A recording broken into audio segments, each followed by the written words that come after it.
back to Creepcast. Today we are diving into our first vampire story. Very excited about that. We haven't done a nice little vampire story. Isaiah said this before we were recording, and I do agree, is vampire stories are either super fun and kind of, I wouldn't even, like, they don't even have to be innovative, but they're just fun and you're bought in on the ride, or they're terrible. So this is going to be a nice flip of the coin, I feel like. It is one or the other. They're always memorable, though. I don't think I've ever read a vampire story that I've completely forgotten about. It's always horrific or great. And by horrific, I don't mean in a scary way. Like it was a disaster to literature. Right. Yeah, exactly. But this one comes highly recommended by some people on the subreddit, and it seems that a lot of people agree with our subreddit because the author of this story is someone named J. Hunter Richardson, or as they go by on Reddit, strange_dangerous. And the story we're about to read today, I don't know if it's the whole thing we're reading or if more got added, but at least part of it got adapted into a novel called You're Always Welcome at the Bloodridge Motel. That seems to have a lot of good reviews. You can get on Amazon and Barnes & Noble. It seems he's written this, another horror story called Death Hovers Behind, a collection, which seems to be like a series of short horror stories. And I'm pretty sure, according to Goodreads at least, he also wrote a children's book called Elliot the Octopus. Where it's just like, he's a multifaceted king, is what it is. He's a man of many flavors, it would seem. But a bunch of people like this story. It's been highly recommended. Like I said, it got turned into a novel, so someone thought it was worth something. So hopefully it'll be a home run today. It's been a while since we've covered a story, at least to my knowledge, that we've covered a story that got adapted into a book. The one from Dopa Bean, The Dead Girl, got adapted into a book. I think we found out at the end. But it's always cool to see like stories go from these online horror communities into like, tangible money for the author, then being able to build a backing in the literature space off of it. That's really cool to see. So it has J. Hunter Richardson. We'll have stuff linked in the description. Be sure to support him. It's been a while since we've had a continuation where there's multi-parts of following the same story. The last one was the Voodoo Shop story, and before that was the Tales from the Gas Station. So I always like these stories where they're little blurbs and stuff, and I'm curious to see how that kind of compares to the other two that we've read, because those are always really fun, being able to be with the same character and experience like large gaps of time.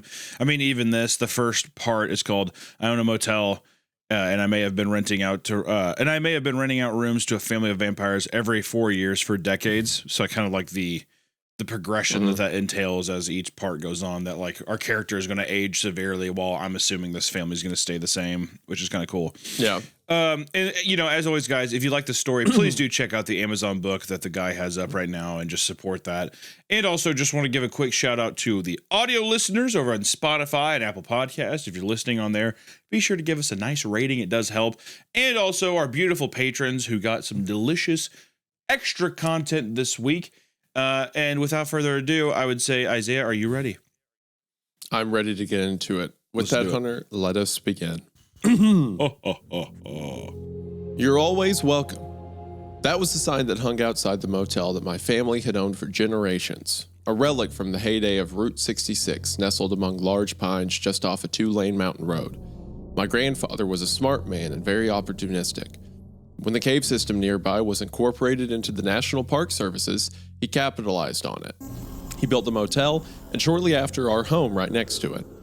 As tourism expanded, so did the motel, one room at a time. Eventually, our old living room was converted into the offices, and the door behind the lobby desk led directly into our kitchen. Eventually, our home and the motel were one and the same, and this is where I grew up.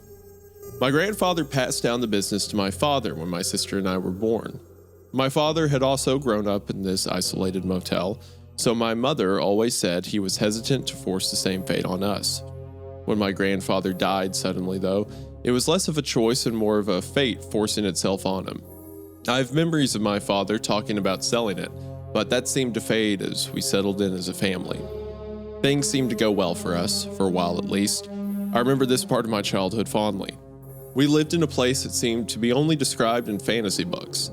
My sister and I would play in the woods and wander down to the caves where we enjoyed free admission just for being cute kids and the only locals for miles around. These were the good times. Fortunately, Shortly after my older sister's 9th birthday, she began to get sick. The doctors in the city wanted to see her often, and it was not easy for my parents to get down the mountain in our old truck. She was diagnosed with a rare form of leukemia a week before her 10th birthday. I don't remember her death, but I remember the weeks leading up to it. When the doctors informed them that there was nothing more that could be done, my parents insisted on bringing her back to us, to the motel. They set up some machines and other medical stuff in her room to help ease the pain. I was not there when she died. My parents, for whatever reason, had sent me to my aunt's. Looking back now, I understand why. When I returned, though, my sister was gone. I just want to stop you. His sister, 1,000,000% became a vampire. 100%. Yeah, it definitely became a vampire. There's a couple things that are kind of cool. Obviously, I think that the rules of vampirism is pretty universally known. Like, I like the idea that they set up the idea. Like, I like the idea that the motel is attached to the house, so that whenever they invite them into the motel, they technically can just go into their house. It seems like, 'cause it's all connected. That's true. Yeah. Yep. So there's that. But then also, I like this idea of, oh, I wasn't there when my sister died, blah blah blah. Which, like you're saying, definitely a vampire. But I like the idea of the family now basically begging these vampires to save their daughter or whatever. Mm-hmm. And is it going to be like an interview with a vampire situation where he's an older man and now he's just seeing his childlike sister again, like in one of these parts? You know what I mean? I like that setup a lot. Yeah. My mother did not take her death well. My sister's room was cleared of any trace that she once lived there, and I was not allowed to say her name.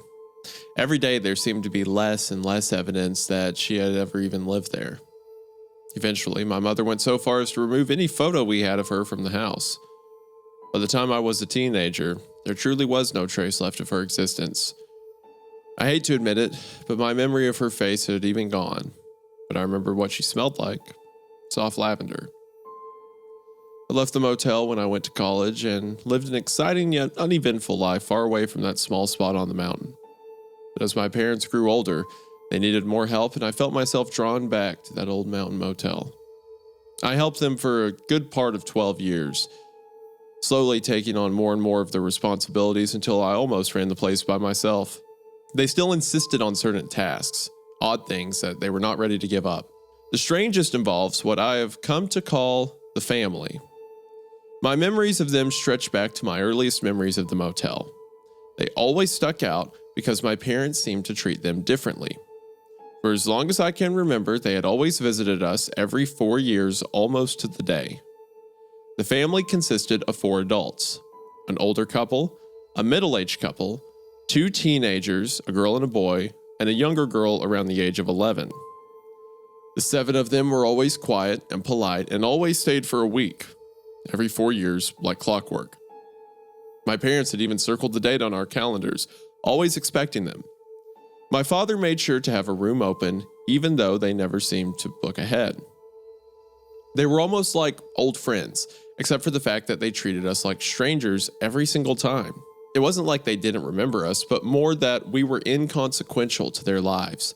The interactions we had with them were so brief and infrequent that if it weren't for one odd thing, I doubt I'd even remember them. But it was that one odd thing that hung over my head, never explained, but never acknowledged by my parents. Eventually, I came to accept it as something as ordinary as apple pie, but it wasn't ordinary. There was nothing ordinary about the fact that this family never seemed to age. They came every 4 years, and they never missed a visit. There were years, though, that I missed them, especially after my sister died. My parents would send me to live with my aunt for a bit, and it always seemed to coincide with their visit. There was over a decade where I went without seeing them until my aunt and mother had a falling out. I was never told what it was over, but I never saw my aunt again after the last visit. One time when I was back from college, they were there, same as always, just as I remembered. They'd spend their days in their room and would leave at night, always dressed like they were going someplace special. Every evening, except for the last, I would clean the room after they left. The beds were always made, and the room was very tidy, except for the ashtrays. Whoever it was, the old man I expect, smoked like a chimney. Even after my parents stopped allowing smoking inside, they made an exception for the family. On the final day, though, my parents always insisted on cleaning the room. Despite their tidiness, it always took my parents hours to clean that room. One time they took nearly 2 days, but they still would not allow me to help. On the family's last visit while my parents were alive, I had helped my father carry carpet into the room. We had spare rolls of carpet saved in case we ever had to fix a cigarette burn or a particularly nasty stain. We usually only needed a few inches or a foot at a time. Family's room, however, had the carpet replaced more times than I could count. On this last time, my father was tired and struggled with the work. I could tell my mother did not want me to help, but they had no choice. They had already pulled up the old carpet before I was allowed in, but I still noticed it. Deep brown stains in the wood beneath the carpet just outside the bathroom. My mother was still scrubbing when I carried in the replacement roll. Is that blood? I asked, pointing at the frothy pink foam beneath my mother's brush. She shot my father a look of anger. They are hunters, he said with a dismissive wave of his hand. The dark-stained ring that always seemed to exist in the bathtub of this room suddenly started to make sense. This is a lot of blood, I said, hoping for more answers. It was probably a big animal. My father replied, annoyed. It made no sense to slaughter an animal in a motel bathroom, but I realized that I wouldn't be getting any more answers from my father. I let it be. I figured I'd ask again in 4 years. It's really funny to imagine, like, look, if they want to bleed a deer in our tub, that's their right. Mm-hmm. That's their right as tenants in this hotel. Do you think that the main character, do you think that like our narrator or whatever though, is obviously like, okay, well these guys are like murderers, but he's just not pressing his parents on it? Or do you think he's I don't know if he thinks they kill people. He may just think that they do some weird thing in the motel. I feel like killing people and knowing that your parents are covering up murders is a big leap from stains, right? I mean, I agree. The animal is weird though. The idea of like they're hauling in deers and then bleeding them out in the motel tub is pretty intense. But I mean, what they're actually doing is doing it to people, so I guess that's worse. But you know, yeah. But even you wouldn't jump straight to vampires. No. I don't think it's vampires, and you're probably right too of being like they're probably not thinking that it's murderers either. But it would be very hard to explain, and even just trying to be like, yeah, they kill animals. It's like, why don't you do that outside, dude? It's like, why did they ask you to do? Are you just okay with this, Dad? Someone's getting up animals on the property. Yeah, what of it? No, it's in this country, it's a man's right what he wants to do in his own bathtub with his own deer carcass. I do think it's cool that it's a mountain town hotel to where I wonder if the vampires are going to go there because they like feeding on like lumberjacks, or if because the motel is just like continuously added, if this like long ass motel is just a buffet for guests. Oh, that could be cool. Yeah, that could be sick. I love the old mountain motel setting too. It reminds me of like a Twin Peaks, Alan Wake sort of vibe. I love that. Yeah, you can't beat the mountain town kind of like aesthetic. No. It's a classic. Yeah, especially with supernatural stories. Yeah, so much mystery already behind it. Also, so much isolation. You know what I mean? Like beautiful isolation. Yeah. It's weird. I didn't get a chance though. Both of my parents passed within months of each other. I'd like to say they died peacefully at home, same as my sister, but they did not. My father had a heart attack. While he was in the hospital, my mother had a stroke. My father died shortly after, but my mother seemed to hold on for longer than anybody thought possible. She was waiting for something, but she never revealed what it was.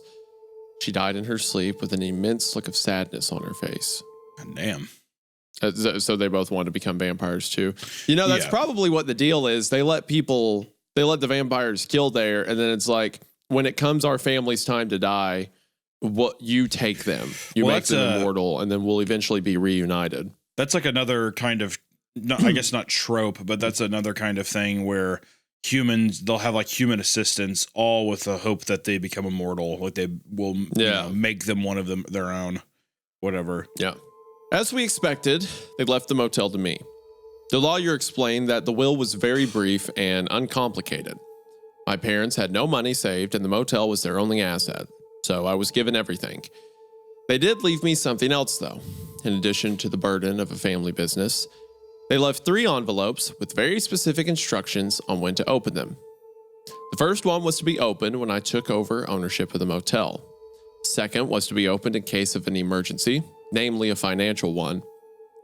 And the third was to be opened by my aunt in case I passed away. The letter within the first envelope was brief and to the point. It explained that my parents had a long-standing agreement with the family and it was best not to question it. They mentioned the blood, but told me to ignore it and just make sure there was no trace left after they checked out. It was very explicit that I not ask questions and that if anybody outside of the family were to ask about the family, I was to deny everything. And something I found funny and not surprising, the family's odd trait of seemingly never aging was not mentioned in the letter. After reading it twice, I stored the letter in the cash drawer and forgot about it. Shortly after my mother passed away, the family arrived. 7 of them piled out of the same old station wagon and walked together to my office. Without my parents insisting on doing it themselves, this was my first time I'd actually checked the family in. The old man greeted me as if he knew me. He did not ask about my parents, and in an odd way, he spoke to me as if I had always been the one to check them in. All but the little girl seemed to watch me without expression. The little girl, however, broke away from the group and stepped around the desk and knocked on the door leading to our kitchen. None of the family reacted in any way to her actions. Can I help you? Is she in there? She asked, almost emotionless. It's just me now. My parents passed away a few months back. I explained as I grabbed the room key. That's got to be his little sister, right? 100%. Forever stuck at the age of 11, which is honestly like a torment in itself, right? Yeah, I mean, like eternity at 11 years old. Yeah. Interview with a Vampire always had like an interesting part of that, of like the little girl like enjoyed being a little girl for a while, but as the years roll on, it's like her mind evolves to where she's like, I'm just a child. Like it's pretty much just a prison sentence. It's it's fucked. The older man took the key without acknowledgement of the fact that my parents were dead, but the little girl broke down. She began to sob and yell for her mother, but instead, one of the teenagers took her by the arm and pulled her along as they left together. Her sad eyes met mine, and for a moment, I felt an unspoken grief between us over my parents' absence. I realized it was the first time that anybody outside of myself had shown any reaction to their loss. It felt good. It made me feel less alone in this isolated little motel. I watched as the family dragged the little girl back to their room to unpack and settle in. I remembered then how my mother used to treat this little girl. She always seemed to dote on her when they would visit. After my sister's death, my mother was less than affectionate, especially to children that weren't her own, except that is for this little girl that came around every 4 years. Their stay was uneventful, and after that night, even the little girl all but ignored my presence. They left at night and returned before morning, usually without notice. Their rooms, again, were always tidy, except for the cigarettes. Before they checked out, I read the letter from the first envelope one more time. It had also mentioned that at checkout, they would pay in cash and leave behind a small paper package sealed with twine. The note instructed me to never open the parcel, but instead put it in a safe that I had no idea existed before reading the letter. The safe itself was filled with more small paper bundles tied with twine. I did as the letter instructed. Sure enough, after their final night, there was blood. It wasn't a lot of blood, but enough to cause concern. How much is an amount of blood to cause? I feel like any amount beyond like a drop would be a concerning amount. Yeah, even like, yeah, basically. If it didn't look like it was like, oh, someone pricked their finger, I would definitely be like, okay, someone was bleeding in here. What the fuck? No, it's just one splash. They just sliced open their forearm. They're probably they just cut their jugular. That's not a concern. Fine. It's okay. This couldn't be from more than one person, so it's okay. Yeah. Don't worry about it. This is definitely 6 or 7 deer. It looks like they had a good hunting trip, huh? Yeah. Wow, the hunting is so good around here. Yeah, they're checking out. There's just blood all over their clothes and their mouth. It's like, y'all have a good hunting trip? Good time? Huh? Yeah, a lot of elk out this season, huh? Just drenched. No one acknowledges it. Yeah, exactly. Yes, my boy. Yeah. Midway through the story, he's like, they all had a distinct Transylvanian accent. Yeah, exactly. Do not worry about it. We are fine. I love your. Are you from Wisconsin? Just like totally oblivious to everything. It's like, is that a Midwest accent I hear? You know, I had a friend from Chicago. It's like, oh, we miss your parents. You're very stupid. Yeah, they're like full blown Dracula. They're in the coats with like the count pieces and stuff. Yeah, the widow's peak and everything too in their hair. Yeah. The bathtub had been filled with it and then drained. Filled with blood? Whoa, that's not a concerning amount. He says it wasn't a lot of blood, but enough to cause concern. The bathtub had been filled with it and then drained, leaving behind a crimson film ring around it. How much? That's like dozens of people to bleed that much. That's a forbidden pudding pack is what that is. That room would smell terrible, too. Like, the iron. Yeah, the like iron how in thick the air. that smell would be. Yeah, if there was that much, that'd be brutal. Hold on. What you think does that's also why they smoke, maybe? To cover up the smell. You're probably right. Maybe. I feel like the blood would win, but yeah, that could be a reason. Okay. What's a concerning amount of blood to him?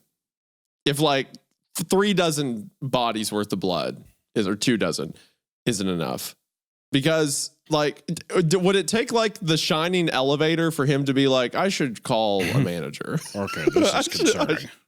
I should get someone else. This is getting out of hand. It's just like it's ankle deep across the whole hotel. He has rain boots on. He's like walking through the. Okay. People are freaking out. He has a ruler on the carpet. He's like, it's only 2 inches today. This isn't that 2 bad. 2 inches. I really only freak out at 6 or 7. So. This episode is sponsored by Ridge Wallet. Never leave home without your phone, wallet, or keys. But some of you have wallets that have seen better days. Ridge has some of the most durable and stylish wallets on the market, and each one can hold up to 12 cards plus some filthy cash. With wallet options spanning over 50 different colors featured in aluminum, titanium, and even carbon fiber, there is something for everyone. And while these wallets can withstand damage, Ridge also protects you if your wallet gets lost. With the Ridge AirTag attachment, you always know where your wallet is, saving you from panic. But Ridge isn't just about wallets. They're also about suitcases, key cases, and rings, all with the same sleek, durable design. And whatever you choose, Ridge has free shipping for a 99-day risk-free trial and a lifetime warranty. For a limited time, our listeners get 10% off Ridge while using code Creepcast at checkout. Just head to ridge.com and use code Creepcast, and you're all set. That's ridge.com and use code Creepcast. After your purchase, they'll ask where you heard about them. Please support our show and tell them we sent you. Thank you so much to Ridge for sponsoring the show. Now back to the episode. The tiled floors were sticky, and oh my gosh, the tiled floors were sticky, and the carpet had soaked in whatever bled out of the bathroom. I replaced the carpet as my father had shown me and scrubbed the bathroom until no trace was left. Looking back, of course it seems of course it seems suspicious now, but it was always that way with the family. Like, well, in hindsight, knowing what I know now, it was a little weird. But it's not. At the time, who cares if they kill 16 deer?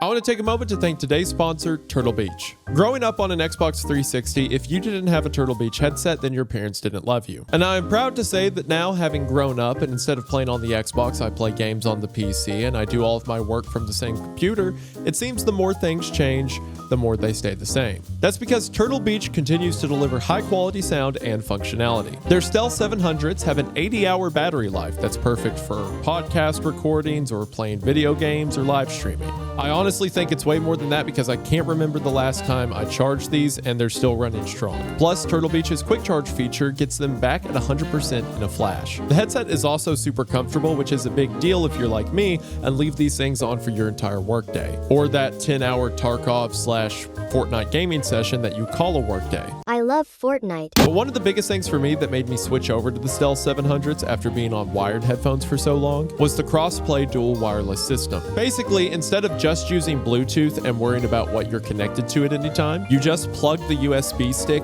into the thing you want to listen to, so your PC, and you can plug the other one into something like a laptop or game console, and all you have to do is press a button on the headphones to switch from one to the other. And then on top of that, it has Bluetooth if you want to use that instead. I've never gone wrong with Turtle Beach, and I'm sure you won't either.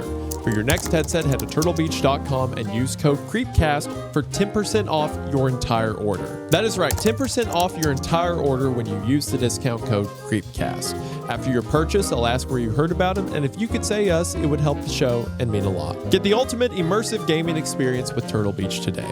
Thank you all for watching the ad, and thank you to Turtle Beach for sponsoring the show. Their link will be in the description, and we are now back to the episode. But it was always that way with the family. I couldn't really say for sure where the blood came from, and I never wanted to ask. However, if the cops showed up one day, I'd have probably told them. But nobody ever asked, and there was never anything on the news, so I just told myself the same lie. They were nothing more than a family on a hunting trip, in three-piece suits and Sunday dresses. I ran the motel without incident in the years after that, but it was not easy. I should mention that while the motel is located near a tourist spot, there's little else to attract people. In fact, we're located on what some call a dead road. Not a dead end, but a dead road. Long stretch of highway without any signs of civilization. It's one of those highways that people seem to go missing on. Ours is just one of many around the country. We once had a writer stay with us while my parents were still around. He told me that he was a true crime writer. He said that he was working on research for a book about what he called the Ring of Fire, a connection of dead roads all across the country, a giant ring of asphalt-paved death. He said that lots of famous serial killers traveled the ring. His book was going to be about connecting the dots to unclaimed victims. He told me that I shouldn't worry about it though, because the dead are always faceless. It was always sex workers or indigenous folk or just drifters who lost their way. He explained that they're considered less dead to the cops, that their deaths don't mean as much as a politician or a pretty white girl. He said that he would come back through when he was actually writing the book. He never came back, and I never saw anything about his book coming out. It's funny to imagine this guy's just completely oblivious. Like, there's just people missing left and right, and the family has blood everywhere. He's like, oh, that's kind of strange. Anyway, I better get back to my thinking about my dead sister. Oh, hello, little girl. It's always the same age. The family, however, they always came back. 4 years after the last visit, they arrived 3 days after the date circled in red by my father long before he died. I'd actually waited for them. You see, when everything seemed to shut down last year and budgets were cut, the caves closed down for the foreseeable future. Already, tourism had waned in the last few years, and it was getting difficult to keep the motel open. I was running out of options, so I opened the second envelope. Which, let me just say, if anyone leaves me letters when they die, and they're like, open this one when this happens, open this one, this I'm reading all of them. Yeah, I'm reading same all of them setting that day to be thrown away in the trash. Never thought about it. Burned. Just gone with the wind. Yeah. Fire fodder for the cold winter night. Actually, it couldn't have been a hotter night. I still make a fire. I'm going to be like Michael Caine in The Dark Knight. Like, oh, this letter was left by like your lover, you know, confessing their feelings before they died. I'm burning it in the kitchen right now. I saw a baby with a jewel the size of a tangerine. What the fuck are you talking about? The fuck are you talking about, Alfred? Some men just watch the world burn. Have you seen? Why don't you shut the fuck up and do my laundry, Alfred? Have you seen? Have you seen the picture of him about Bane? Yeah. Okay, Bane is the scariest guy I've ever seen in my life. I think about that like once a month and just start giggling. It's such a funny. The idea of him just crying to Batman like, this guy is so scary. horrifying is the scariest guy I've ever seen in my life. This is truly the most frightening man me'd ever seen before in my life. Master Wayne. Master Wayne. No. Inside was another letter. It instructed me to keep the motel open no matter what, even if the guests stopped coming. It then instructed me to open one of the brown paper parcels in the safe if I was ever in trouble, so I did. Beneath the paper, wrapped tightly in twine, was a bundle of money. It was various bills stacked in no particular order, but one bundle alone was enough to carry me through a slow season. There were dozens of these paper bundles. Despite what the letter said, I opened them all immediately. There you go, that's the spirit. Now we're talking. The oldest ones held currency I barely recognized. It was still American, but it was long out of circulation. I'd planned to stay open long enough to collect one more bundle from these familiar strangers I'd known my whole life. When they arrived 3 days late, I already knew something was off, though you wouldn't have known from their usual unemotional demeanor. What I had always remembered as a family of 7 arrived as only 6. One of the teenagers, the boy, was not with them.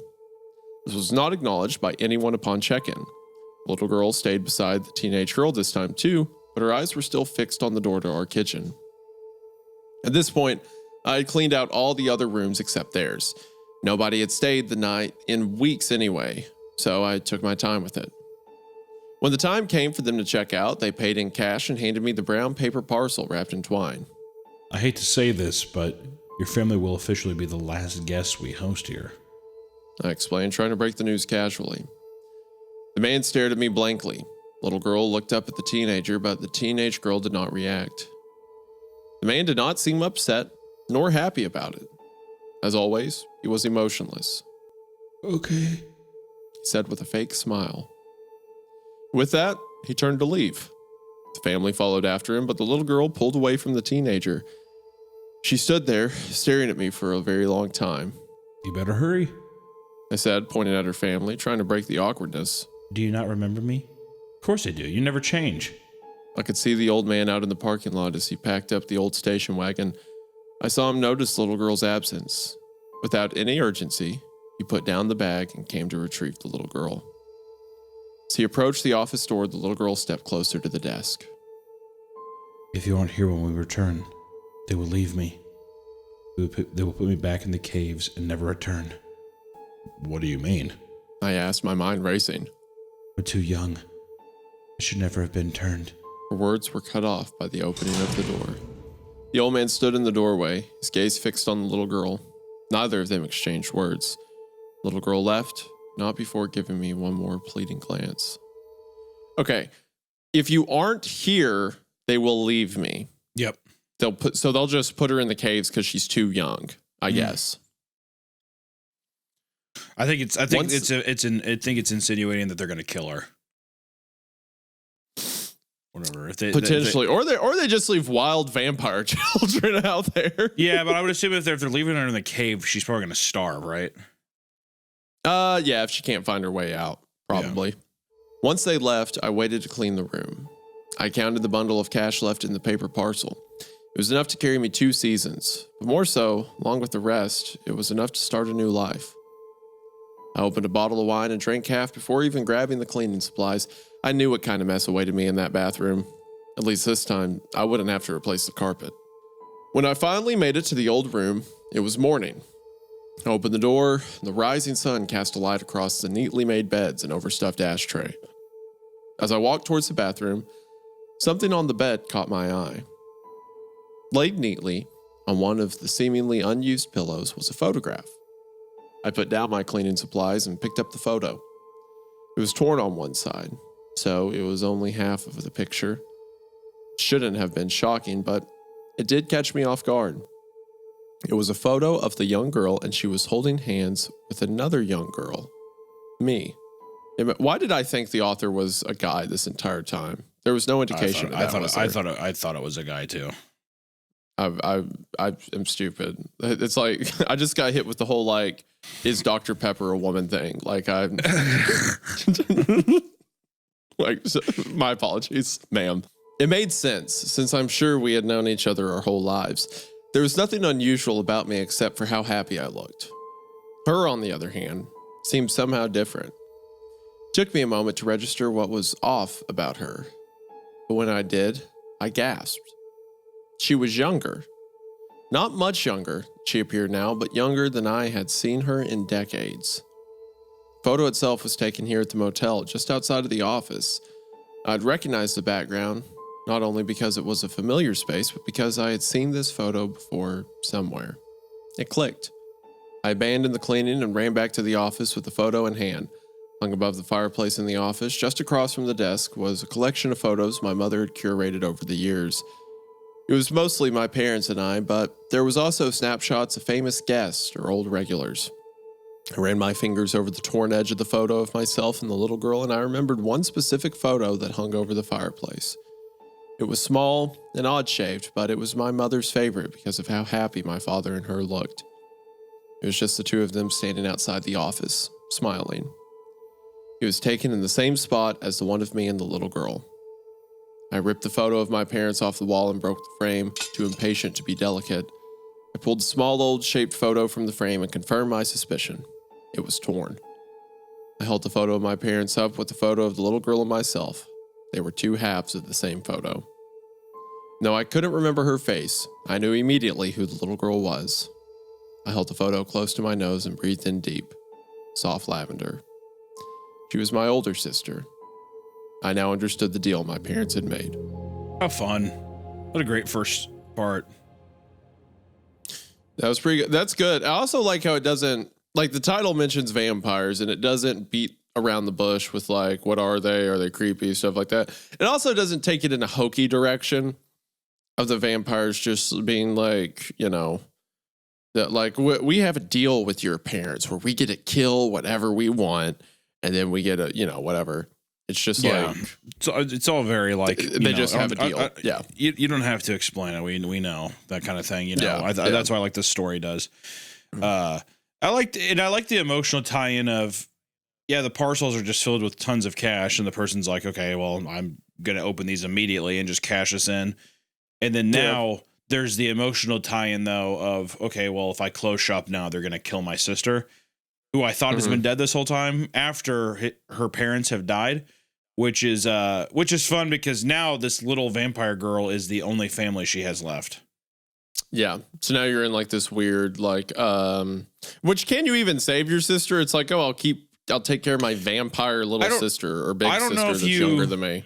I don't know if you can, I don't know if you realistically think that you can take care of her, but I can see people recklessly and emotionally doing a futile gesture in the hope that it is beneficial or like you're holding on to something, you know? Yeah. Yeah. And I think more importantly, this story has made me spark an idea to make a short story of my own called Penis Toes. Because I was thinking about it, and because I don't. No. Listen. I how scary would it be? And really follow me with this. You wake up. The knee thing got me thinking. I was like, that is creepy. What if you woke up? Actually, if any viewers out there, male and female, you wake up. Ooh, you're stretching at your feet. You do like one of those nice big stretches. Ooh, maybe give yourself a Charlie horse. Ow, that shouldn't have done that. And you step out of your bed, and as you step on the floor, you notice that you feels like you have no bones in your feet. Or in your toes. You're like, what the fuck? You look down and it's just different sizes penises. Some circumcised, some not. And all of your toes are just different lengths and girths of penises. And now you have to figure out why you have these weird, and like you try to walk, you have to learn how to walk again kind of thing. That'd be kind of scary, huh? Would that be a good story? And they all pee. Like you go to the doctor and he's like, how is it possible you have all these? So then at different points of the day, you're like, fuck, I gotta pee. And then you don't know which toe is going to come out of, or if it's going to come out of your regular penis. Or would it be funner? Would it be funner if you peed out of everything at the same time? It'd probably be too fun. You'd probably need to make it random. Because you get used to your body.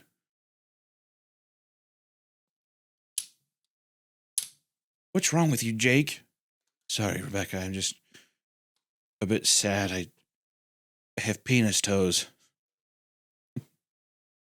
They can't be that bad. Oh my God, Jake. Now that you know my secret, I have to strangle you. was a murderer. The penis toe strangler strikes again this week.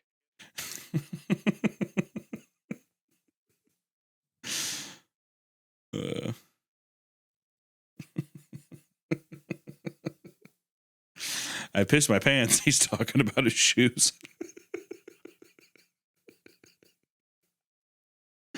Come on, I know that gotcha. That's a good one. That's a good bit. I keep peeing myself. Just ruined a bunch of pair of New Balances. Part 2. I'd made the decision to close the motel long before my sister left the photograph. The plans were in motion, and it seemed as if nothing was going to stop the sale. That is, till he arrived. I didn't bother to clean their room after the family had left, too emotionally drained to take on the horrifying task. Instead, I retreated back into the house to surround myself with memories and make a meal that my mother used to make for my sister. Spaghetti and meatballs with garlic toast. It was comforting. I was cleaning up after dinner when I heard the front door open to the office. The old service bell at the front desk rang loud enough for me to hear. The vacancy sign had long been extinguished and the front door to the office had been locked after the family left. Whoever had rung the bell, they were not welcomed in. Garlic toast. I opened the door slowly. With the what? Garlic toast. Yeah, garlic toast, yes. Garlic. I did pick it. Yeah, good call, Hunter. Good pickup. Proud of you. Good job. Garlic.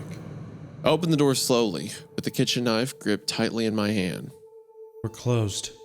The door swung open to an empty room. I'm late. Said a voice from the darkest corner of the room. He looked like an animal cowering in the corner, balled up and small. He was more of an unkempt shape than a person, covered in mud and grime. When he stood up, I saw how bad he looked. The dirt reached every crevice as if he were buried in it, and only the whites of his eyes stood out from the black coat of mud. He was thin, almost emaciated, but still had a strength about him.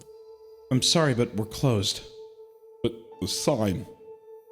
He said, pointing up at the "You're always welcome" sign hanging just outside the window. We don't have any clean rooms, I'm sorry. You'll have to find somewhere else. I said, feeling a sudden sense of discomfort. His wide eyes met mine with a stare so intense it felt as if he were looking straight through me. But we already have a room. He said. His voice was soft yet commanding and wholly devoid of emotion. It was then that I recognized him. He was the teenage boy from the family, though thinner than I remembered. His familiar young features were caked in filth, but I knew it was him. He knew that I knew. Have they departed? I nodded. Have they left me anything? Yeah, what is this voice you're doing right now? What? It's a vampire voice. You know, dude, here I am trying my best to give you a cool vampire voice, which I think is Pretty cool. Vampire kind of voice, right? and then you don't even respond to my penis story the penis foot story that I think is actually kind of sick, penis toes, which I am trademarking that. That is going to be something that you see on Netflix. It's going to be a Mike Flanagan short series. It's going to be pretty good. But you know what? Whatever, man. I don't need your fucking approval. That's all I'm going to say. I'm not bummed out or anything. Let's just say that. He asked, his voice finally cracking. I did not know how to answer. I wasn't sure what he meant. Have they left me anything behind? He said, sounding suddenly desperate. I don't know, I said, pulling the room keys from their hook. but you're welcome to check. Took the keys from my hands, his eyes lingering on my arm. It was as if he saw something I did not. Thank you. He said, and left the office, trailing mud out the door. It wasn't until he was gone that I realized the trail of mud only led outside. Oh. What does that mean? He's flying. Oh, he flew in? Yeah, he's floating, or maybe he came in as a bat. As a bat, that's right, yeah. And he smelled the garlic bread, and he did. Oh, God, that's totally stinky. Yucky. Don't like that no more. Put that away. And then he just lunges at her with his teeth.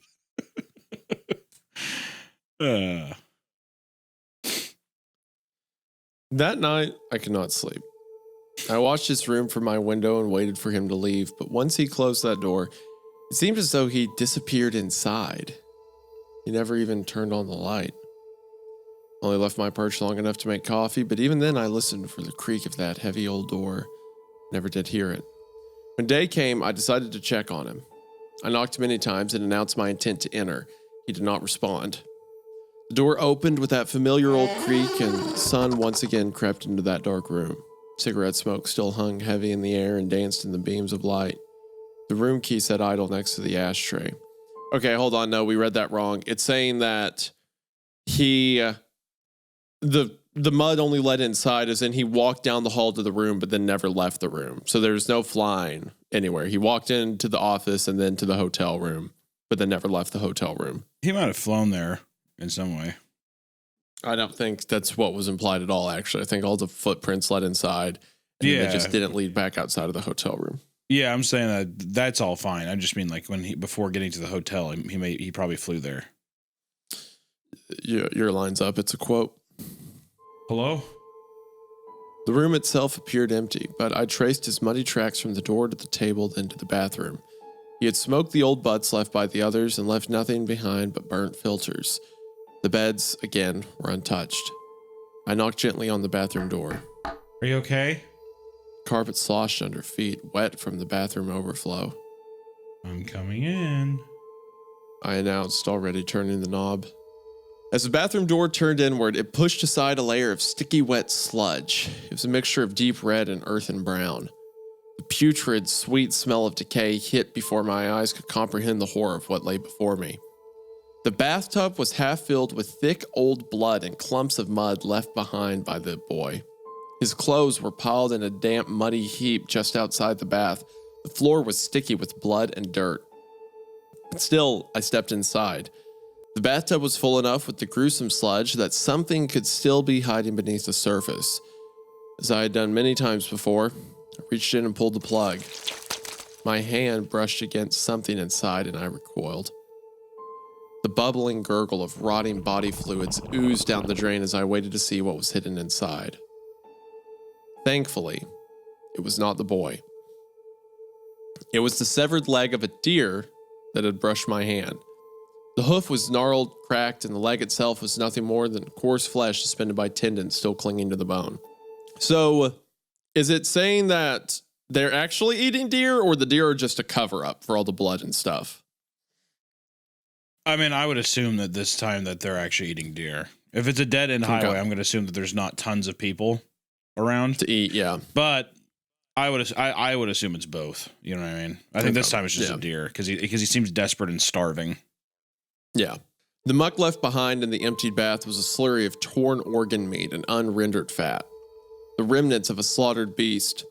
In all my years cleaning, they had never left this kind of evidence. It was always blood, massive amounts of blood and bile, but never anything that couldn't be drained.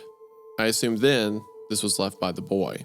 I did my best to shovel the decaying bits of carcass into a plastic bag and then used old sheets and towels to sop up the puddles of putrid death that remained. I threw all of it in the burn pit out back. I emptied an entire bucket of bleach into the bathroom just to hide the smell. Exhausted, I fell asleep on the bed, steeped the odors of death and cigarette smoke. I dreamt of my sister. For the first time, and as long as I could remember, I could see her face again. When I awoke, it was still the afternoon, but the boy had not returned. I was hungry and covered in filth. I showered in the hottest water I could stand, hoping to burn the odor from my skin. Afterwards, I made a sandwich and returned to my perch at the window. I had left the door open to air out the room. I figured that if he had returned, he would close it, but it was open. Night came and I wondered if he had just gone on ahead, searching for the family. I decided that I should close the door and lock it. I had taken his key with me after I'd cleaned, so if he wanted back in, he'd have to ask. The moment my foot stepped past the threshold of the room, I saw his wide eyes shrouded in the shadows across the room. He was standing just outside the open bathroom. He stood there, motionless and nude, covered in something else. It wasn't the dirt like before, but a deep red crust that cracked dry on his skin. It is not enough. It is rotted. He said from the shadows. What are you? He waited an eternity to answer. just staring at me from across the room. You know. Said in a weak, hushed voice. I don't. Is my sister, is she like you? He nodded in a way that seemed he was confused that I was even asking. That's awesome. Are you fucking dumb? Yeah. Well, I mean, it's like, yeah, your sister dies, quote unquote, and then she's there every 4 years for like the past several decades. It's pretty funny. He's just like, Dude, are you serious? It's been like 30 years and she has not changed. Are you fucking dense? oh my God, is my sister like you guys? Bro. Are you fucking me right now? Because of the accent, now it just sounds like one of those like Slavic gangster types in the Adidas Yeah, but see, tracksuits. does that kind of that kind of tracks like a Sylvanian kind of vampire family, right? Yeah, I guess. It would be too weird like, if they chain smoking like Russian cigarettes in an Adidas suit. And that makes total sense to me. Well, no, they luckily I would agree with the Adidas tracksuit, but they've said too many times that they're dressed up all fancy, which maybe for Russian people, the Adidas tracksuit is fancy. So that could be the fit. That could be the 3-piece suit. God, that'd be so sick if Dracula had an Adidas tracksuit on. He's just like, I seriously want to drink tons of blood right now. With the imported gold chains. Yeah, exactly. Imported gold chains. He's just like, yeah, exactly. I want to go to an EDM music festival immediately. I stepped backwards out of the room. He stepped forward into the faint moonlight shining across the floor. His body was covered in dry blood and his hair was matted in a thick black tangle. Please don't hurt me. His eyes grew wide as he approached, before he stopped suddenly. His coolest features were suddenly awash in amber headlights. He recoiled and retreated back into the shadows of the room. I turned to see the blinding beams of an old pickup truck as it pulled into our parking lot. I glanced back at the boy. He was gone. The door to the truck opened and a tall, sinewy man with close-cropped hair and thick-rimmed glasses stepped out. He was an older gentleman, gray around the temples, but not elderly by any means. His stature was intimidating and his voice was deep. Van Helsing. Hello. He said, still hiding behind the bright lights of the truck. Can I help you? I asked, shielding my eyes. Shit, sorry. He apologized and leaned back into the cab and turned off the lights. I felt myself trapped between the monster behind me and the stranger approaching from the front. Without realizing, I'd backed myself against the wall. You work here? He asked, noting my retreat and stepping back himself. No vacancies. No vacancies. I shouted, slightly louder than needed. He looked around the lot and squinted at the darkened motel sign. Right. We're close now. I'm sorry. I'd like to stay the night if possible. It's been a bit of a drive, and we both know there ain't any options anywhere close. We don't have any rooms available. What about that one? He asked, pointing behind me to the open door. It isn't clean. I don't mind. He said, closing the door to his truck. I can pay in cash if you fancy it. I shook my head and leaned one hand on the truck. None of the rooms are furnished. This one was, but an animal got in and died. I was cleaning it. It wouldn't be sanitary. He stepped forward into the lights of the motel. His face was hard and serious and altogether unsettling. I couldn't help but think back to that rider, about what he said. This man could be one of them, I thought. Here I was with my back to a danger I could not comprehend, while in front of me stood a potential serial killer. Must have read the discomfort on my face. Okay, then. Do you mind if I park here for the night? Sleep in my truck? He asked, trying to sound disarming. I thought about it long and hard. I don't see why not. I said, against my better judgment. He smiled and opened the door to his truck.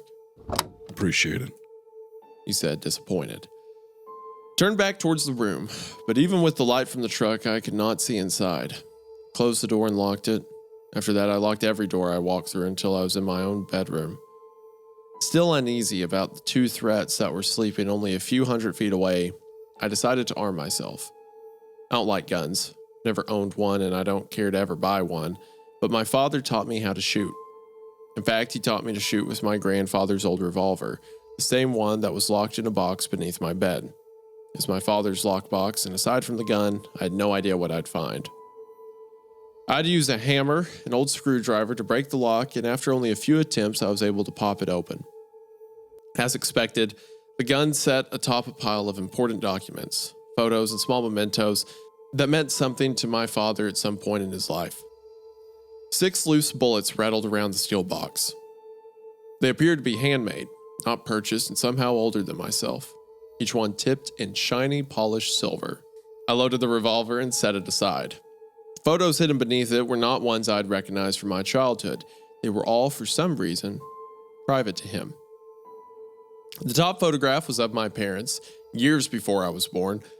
My aunt that I hadn't seen in years stood next to my mother, smiling and holding the hand of a man in his early 30s. The man looked eerily familiar. He reminded me, maybe, too much of the middle-aged man in the family, though the man in the photo looked too happy to be the expressionless shell I'd known my whole life. Photo beneath that one was of my grandfather standing stone-faced in front of the earliest version of the motel. Beside him were 4 others, who were without a doubt 4 members of the family. None of them, my grandfather included, were smiling. To the right of my grandfather stood the older 2 members of the family, then the middle-aged woman and the teenage girl. The boy and the middle-aged men were missing. The photo was old and faded, but even then it was clear they looked the same as they did only a few days ago. So the middle-aged man was her uncle then, right?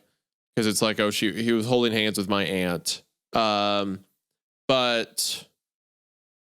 who would the teenage boy be then? Just an unrelated boy or someone connected to them, I guess?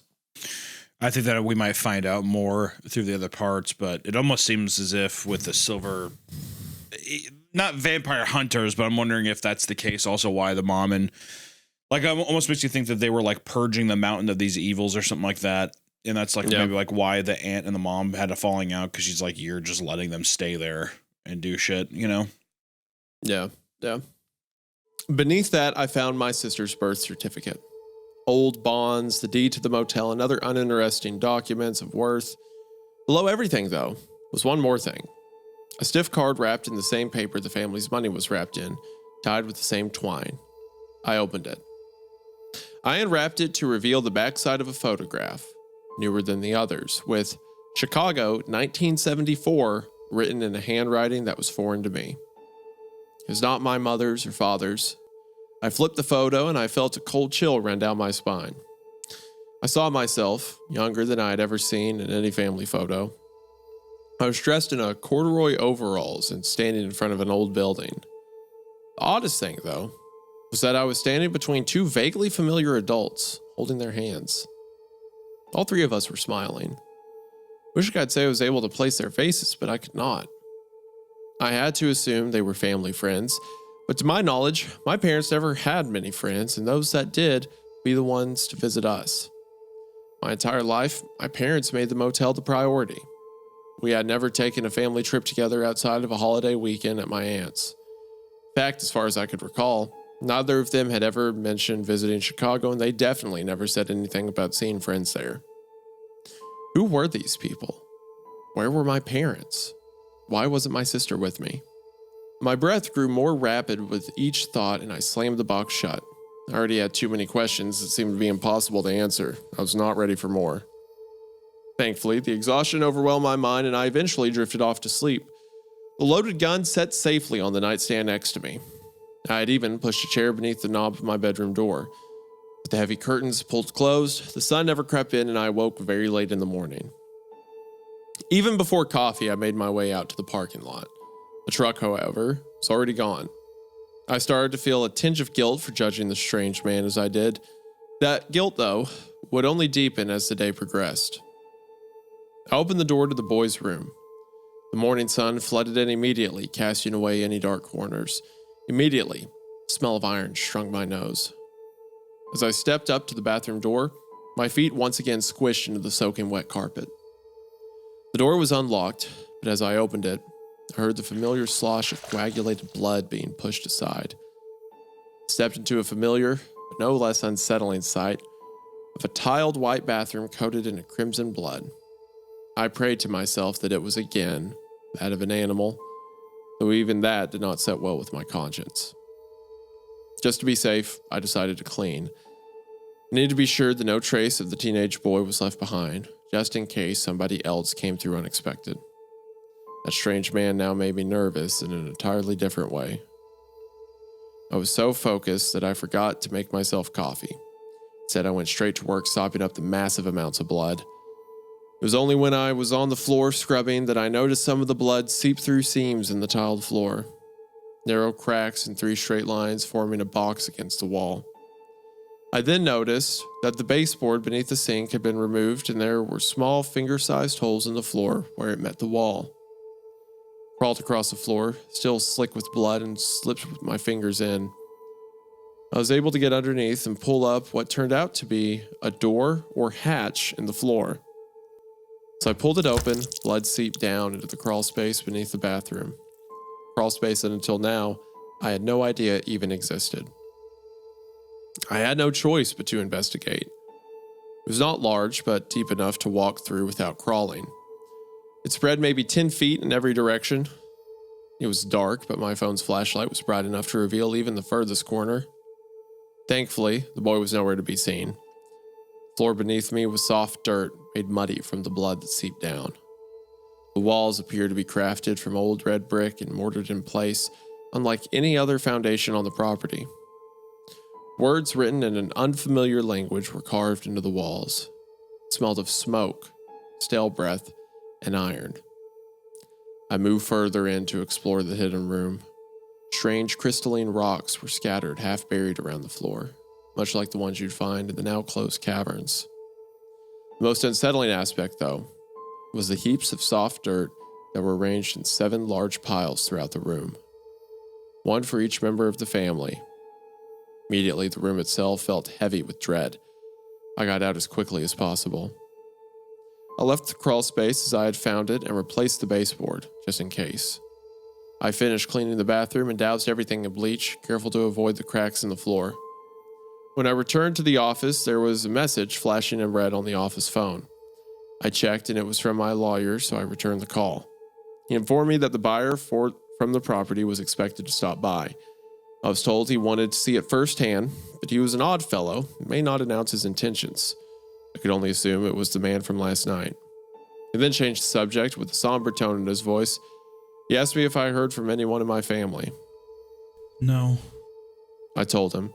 Aside from my aunt, I had no family left. Well, then, I hate to be the one to tell you this, but she passed a few weeks ago. What happened? Well, from what I understand, there's a fire at her property and everything she possessed had perished in it. And along with her, her estate had a little trouble getting in touch with me. So, the business is gone? I asked because she, like my parents, owned a small hospitality business. While it wasn't a motel, it was what you would consider a bed and breakfast. Honestly, it was less of a business, more of a hobby for her. Everything. A small part of me was relieved that I wouldn't be burned with that place as well. There was a moment of awkward silence, and I could hear him shuffling through papers on his end of the line. Is there anything I need to do, or are you going to take care of the transfers of estate or whatever? I mean, other than the property, I don't know what else I'd want of hers. Hell, even the property, I'm not sure I want to deal with it. This place is enough. He didn't laugh. Instead, I just heard more shuffling. That is the strange thing. She left you nothing. It's fine with me. I'd rather not deal with it. Well, you still may have to. You see, she left everything to your sister. How old was her will? She updated it after your parents passed. Oh. But I guess now would be the time to open the envelope they left for her. Might have some answers. Okay, I'll do that. Conversation shifted into other aspects of the cell and what I would need to do to prepare for it. All the while, the man from last night was in the back of my mind. In an unexpected turn of events, I was hoping he would return. After the call, I tried to push it all out of my mind. The boy was gone, and as far as I knew, the man had left in the morning as well. I was alone again, high in the mountains in this isolated, lonely motel. I wasn't hungry, but I fixed myself a drink and decided to take my lawyer's advice. I retrieved the third letter left by my parents from the cabinet, where it had stayed since the day he dropped it off. Carefully, I tore open one end. Even folded, I could see through the thin parchment that the message was brief, but it was undeniably written in my mother's handwriting. It said, "I fear they are no longer the ones we loved. Burn it down. Burn it all down." That's good. Okay, I really like this story because, like I said earlier, it doesn't play around the vampire concept. It dives into it. And the way they build mystery isn't on, are they vampires or anything? It's everything else, like the secret crawl space under the floor. What are the 7 mounds in the ancient writing? What was the aunt's connection? Why did she decide to burn everything down? Is it because the family turned on them now? Has all this been caused because our main character decided to sell the hotel? The guy who showed up last night, was he the seller, or was he like a vampire hunter, a Van Helsing, like you said? It doesn't ask questions around the nature of what they are because we know what they are. It asks questions around the greater story that it uses them as a set piece of, which is really cool. It keeps it engaging. Well, I think this is just a classic example of the thing that is making the story interesting is not the idea that it's vampires. Vampires are just it's just the exciting, like syrupy cherry on top. You know, it's like the chocolate sauce and the cherry on top of the sundae. But like the actual meat of the story that is engaging is this family's mystery. Like very interesting characters. Our main character kind of stumbling and finding into like new things about this family, and then having to unravel all these like secrets that they had no idea about. That's what makes it engaging. And then it's just a huge bonus that there's a fucking naked man standing in a corner covered in blood. You know, that kind of thing. That's just a thing that makes it exciting. But I think like the character building itself, that's what's making this so compelling. And I think that's also just a good example of like why the story works so well. And like, just for any people who are maybe want to write their own stuff, characters are always the most important thing. Yeah. And the ideas of that, like the vampire shit, who gives a fuck? Like really, like it's just like you can go any direction with it and it wouldn't matter if your characters suck. You know what I mean? Mm-hmm. I mean, they're a tool. And they can be used effectively or ineffectively. And they're used effectively here, but it's because they're not... The story is not about the fact that they are vampires. It is about a character that so happens to be here with vampires. Yeah. The dressing, the set dressing of your story is vampires, but the foundation of story is the mystery. And it's like this is being the fun of being able to unravel these mysteries with your character that is... just becoming more and more fun as it goes on. Like I really also, I just want to say too, because we didn't say anything at that break, but I was really kind of sucked into the story at that moment. But imagine walking in, you just see the pale eyes in the corner and the guy's just naked, like emaciated and naked. That's pretty fucking horrifying. Covered in blood. Yeah. No, it gets some good. Like I was a little creeped out when she's in the crawl space and there's like writing and the mounds. It's like, what's down there? What have they buried? That's good. That's good. Like visual horror. I like it. And there's a lot of questions. Like, what's with the Chicago thing? Is she someone else's kid that the vampires brought here? Like, she can't be a vampire because she's aging. But how connected does this go?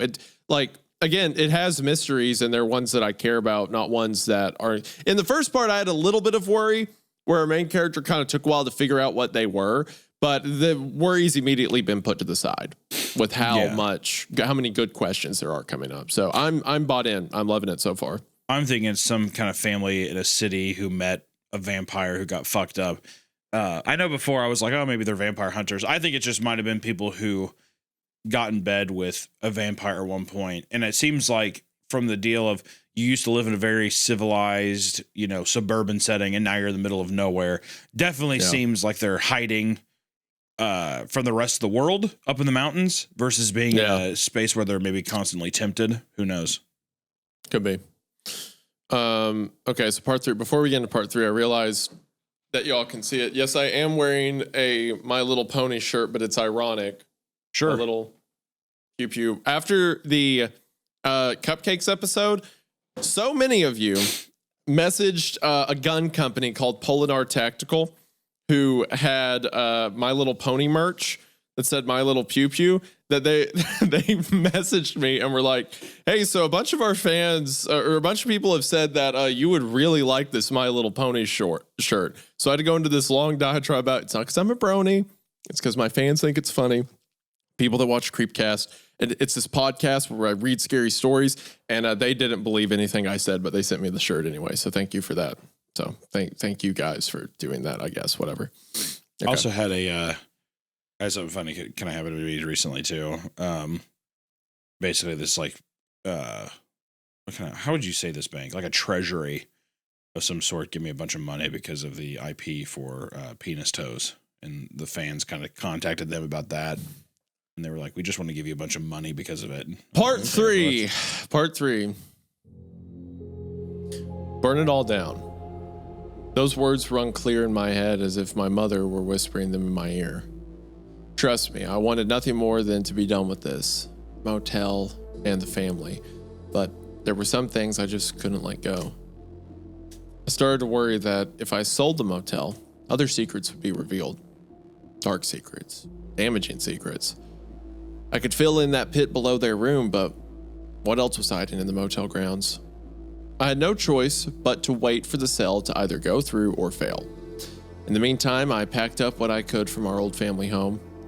Every photograph of my parents now felt different, less genuine. Do you think that like less genuine? Do you think that the main character is starting to question? Like, you know what I mean? Like, do you think that she is basically being like was my family of fucking monsters? Like, is she starting to be like, my family might be corrupt? I don't think her family were vampires, you know what I mean? but I think she is questioning like why they hid so much. And also, were they like, is this even her family? Like, was the people in Chicago her actual parents or something? I mean, she doesn't know. There are so many mysteries that are strung out in front of her. She doesn't have answers to. Yeah. Why would they keep so much from me? I asked out loud to a room of family artifacts and meaningless mementos. Nobody answered. 2 days passed, and I waited for either the boy or the man in the truck to return. Instead, the first car to pull into the parking lot was that of my local sheriff. My body tensed and my mind went to the room and the blood-soaked carpet that I never replaced.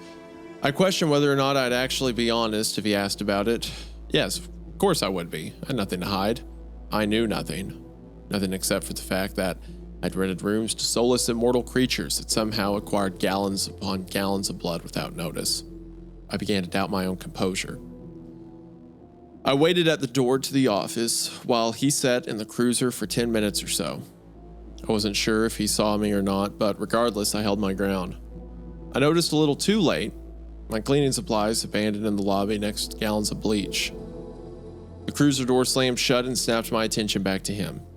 As he approached, he scanned the surroundings, taking note of the unlit vacancy sign, turned back and registered the curtainless windows of each emptied room. This is, of course, except for the families. Afternoon, he said with the tip of his hat. What can I do you for? He removed his shades and peeked over my shoulder into the lobby. Wondering if I could have a moment of your time to ask you some questions. Regarding, well... He turned back to the mostly emptied rooms. You have any guests recently? Closed down a few weeks back, unfortunately. That's not what I asked. He said, smiling again, but this time with menace. Sorry? I don't mean to be rude or nothing, but we know Bill Henley was on his way up here a few days back. Just wondering if he made it. Sorry, I don't know him. You don't know the man who was fixing on buying your place? He asked again, looking back at the family's room. Oh, him. Yeah, him. My lawyer handled it all. I didn't meet him. Not even when he stopped here for the night. He asked, showing his cards. I swallowed hard. I wanted to tell the truth, but I wasn't ready for what came with it. Oh, did he drive a truck? He did. Then yes, I saw it, parked over there. I said, foolishly pointing towards the room. The sheriff turned to the room, to the parking spot, to my secrets, took out a notepad and began to write something down. But he didn't stay with us. We were closed, so he slept in his car, I think. Think? He asked, looking back at me. I didn't see him leave, but yeah, He was here for a little bit. You know, the truck belonged to him and all. It did. He said, putting the notebook away. Mind if I take a look around? Of course not. I said, the words tumbling out of my mouth before my mind could stop them. Stepped aside to sort of lead him into the lobby, away from the family's room.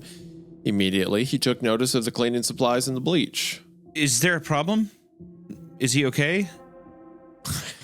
She is being the most suspicious person ever. No shit. Oh, him? No, I don't know him. Oh, that guy? He was here, actually. He was right over there. You can look around. Is he okay? Is he alive? He didn't die, did he? Gosh. Did he get bit on his neck? Did he get bit on his neck? Did you find him drained of blood? Like the blood in that room over there? Don't look in there, by the way. Yeah, there's definitely not a giant cavern with old Eldritch text written in Elvish on the walls. Just don't look in there. It's nothing. Any horrors that are in that room are certainly comprehensible, so you shouldn't even try to comprehend them. The sheriff's gaze lingered on the bleach for a very long time. He then turned his attention back to me. I could see his mind working over something, thinking. Suddenly, it felt as if the air in the room shifted. His entire demeanor changed, and I felt an aura of warmth from him. He shrugged and cracked a smile. Well, I figured it's going to be on the news soon anyway, if it ain't already. What? Well, nothing good, that's for sure. The truck you saw, they found it about 200 or so miles west of here. Off the 80? All the way out there? What was he doing? Well, we don't know.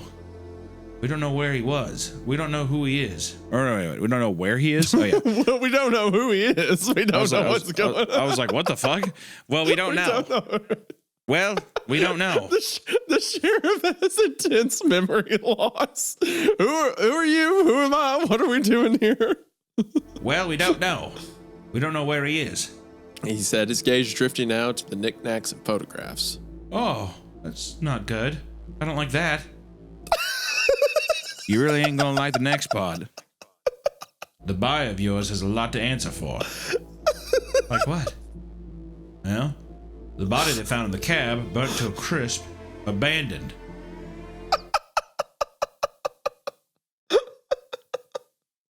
I don't like that. This guy, the man that was outside of my hotel, that I was the last one to see him alive, who's super suspicious, and his truck was found 200 miles away. Don't like that. It's funny. He said, picking up a photograph of myself and my parents. I thought you said he was missing. You sure it wasn't him? I asked, trying to find something to do with my fidgeting hands. Too young, too small to be him. Best we can reckon, it's a young man they found. No ID, though. John Doe. He said, looking hard at the photo. These your parents? I nodded. He looked back at the photo, then back at me. Biological? I'm told I look more like my grandparents, really. Smiled and returned the photo. I believe he then looked for photos of my grandparents, but there were none. Okay, so she's off of that. She's clearly adopted.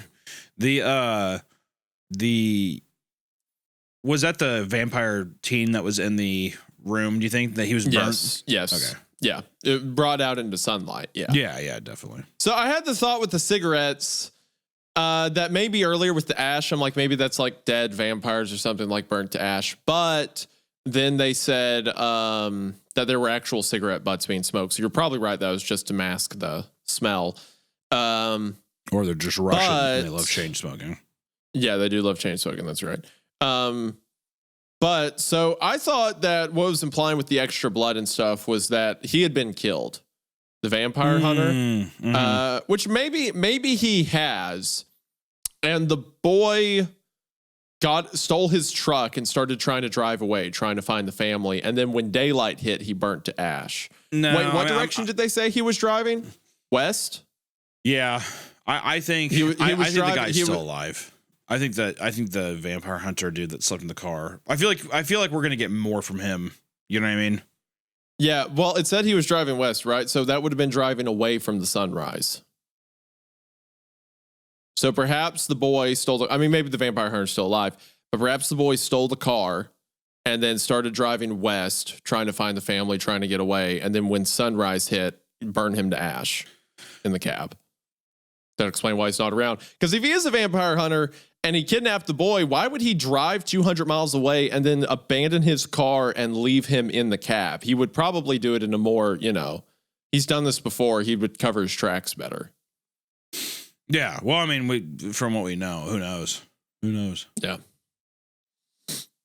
If that's my bear trap I'm setting. If it's the boy drove the car and started driving west to get away from the sunrise, and if that turns out to be right, I'm gonna hee-haw about how cool I am for calling it, but could also be wrong.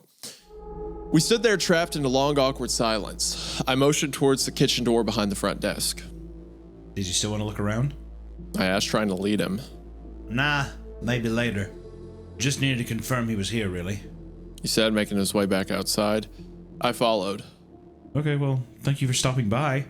He paused at the door, acknowledging my awkward statement. Then I saw it again, his mind working, put his sunglasses back on. He was alone here, you said? I thought hard. What did I tell him? Did I slip? Couldn't remember. I don't know. She is awful at this. He looked at me as if he could tell I was lying. Could have been someone else in the truck. It was dark, can't say for sure. He nodded in acceptance. Thank you for your time. With that, he was gone. But as he drove by, the only remaining curtain still hanging in the motel rooms, he made a point to slow and look as he passed. I waited until he's going to go back to the station and be like, all right, well, whatever happened, that girl's in on it. Yeah. So, yeah, we have a murderer running the hotel. we got to get rid of her. I waited until he was out of sight and then ran back home as fast as I could. As soon as I reached the bathroom, I vomited. My nerves were a tangle of anxiety and guilt. I knew that the body they found had to belong to the teenage boy, but what about the man? He was either still alive or still here. I searched the motel grounds for any sign of the man or other secret spots. I wandered past the property line into the clearing, and with the sunlight beating down on me, I had an epiphany. The teenage boy was on his way to another place like ours, sanctuary. He would never have let himself get caught outside like that. Not on purpose, in all my years of knowing the family. I had never seen them at any time close to dawn or dusk. They were experts at avoiding the sun. Wherever he was going, he couldn't have been far from his destination. I knew what I had to do. I had to find their next stop. I had to know if it was anything like the motel, and if it was, how? Why? Could there be more of those earthen rooms cluttered with crystals and soft dirt covered in strangely written runes? I had to know. I packed what I could into my small car and locked up the motel. Before I left, I made sure to reload my grandfather's gun and place it in my bag, which I then placed on the passenger seat. I wasn't sure what I was looking for, but I was fairly certain that if I found anything, I had to be ready. The drive was long, but I drove slowly. Kept an eye out for any building or structure that could hide them. Luckily, the highway was an extension of the one that the motel sat on. It was another dead road, a long stretch of nothing, so spotting anything would be easy. As I passed the 200-mile marker, I slowed to a crawl and leaned over my steering wheel. An old barn crept into view around the 220 mark, and I knew it had to be there. It was the only building within miles. I pulled into the old dirt road alongside deep tire tracks left when the rain softened it into mud. I stepped out of the car and pocketed the revolver. The sky overhead was gray, made for a dark afternoon. I followed the tracks as they led into the old rotted barn. The heavy doors were in despair, but the hinges swung as if they were new. Inside the barn was what you would expect from an antique structure. Old brittle hay and rusted equipment were left and forgotten. Everything looked as if it hadn't been touched in decades. Everything except for a strange metal watering trough in the center of the barn. The sickening realization of what it was had set in before I saw the familiar dark rings around the inside. Like the bath in their room, this had been filled with blood. The ground surrounding the trough was stained from decades of crimson ichor seeping into it. As I stepped close, the ground bowed beneath my feet and the wood groaned. I stomped. The hollow echo of an empty chamber could be heard below. I kicked aside the dust and hay to reveal the trap door. There was less effort put into hiding this one. Then again, the location itself was a hiding spot. Found the finger holes and pulled up the door. That familiar scent of smoke, stale breath, and iron wafted up. I pulled the revolver from my pocket and climbed down. The room was smaller than the one below the motel, but it was very much the same. Odd words were again carved into the walls, but Wood replaced brick in this more ramshackle construction. The strange crystalline rocks were placed around the room in a pattern I hadn't noticed beneath the motel. There were fewer here, but enough to catch my eye. I pulled one out of the dirt and held it in my hand. Soft, dusted salt seemed to rub off with the slightest touch. It was heavy in my hand, more than you would expect. I held it into the light from my phone. There were dark red and blue mineral veins streaking through the otherwise milky white crystal. It was so dry, it felt as if it sucked the moisture from my fingertips. I pocketed it and continued on into the darkness. My foot sunk into an exceptionally soft patch of dirt. I realized I was standing on one of the earthen mounds, same as the 7 in the motel chamber. One, however, was unlike the rest. The dirt was discolored and more dry than the other mounds. There was also a fleck of white protruding just beneath the gray, unfertile soil. Hunched over, I made my way to the dying mound and uncovered a note written on a white piece of paper. A white piece of paper that just so happened to be stationary from our motel. It read, Father, if you have found your way here, I am sorry. We waited for 3 days, for the fire burned so hot. Master said you could not return. I begged her to wait, but the soil grew damp and we had to move on. If you've made it here, you know about the orphan. Our oldest home is in danger. In my slumber, I still feel your presence, so I have hope you will find us soon. Hopefully so, as we have left you a meal in the old farmhouse far from the road. I hope that gives you the strength to find us again. Matthew. I left the note where it laid. So the father then is the teenage boy, I'm guessing? I think it's the father of one of the other people. I think that the oldest person there is probably not related to any of them, is what I'm thinking. You know what I mean? It's like the head vampire. It's the master or whatever. Yeah, but the teenage boy was the one separated from the group, right? Yeah, but I thought that there was younger. I thought there was younger ones than that. No? Yeah, I mean his little sister is younger, but Oh, is that the only she's one? like I thought there was something two at this point. Yeah. There's a teenage boy and the teenage girl. The twist kind of may be the teenage boy and the teenage girl, the oldest of them. They could be. Yeah. Because they're saying like, father, you're separated. Hopefully this old mill gets you here. So that was probably what the teenage boy was looking for, why he started driving to get to this next safe house, but he didn't make it before sunrise, it sounds like. What was that they said? That there was dust? Dusted salt seemed to rub off. So I feel like salt's normally used to keep away vampires. Why would there be salt down here? I didn't know if it was something where it's like salting the earth or something. Like, did they... Because I know what you mean. Like, it's supposed to be like a protection circle or something. Yeah. I think it's... Well, one, there could be a couple things. It could be a compromise. Like, did the guy get there and he made us a protection circle? Yeah.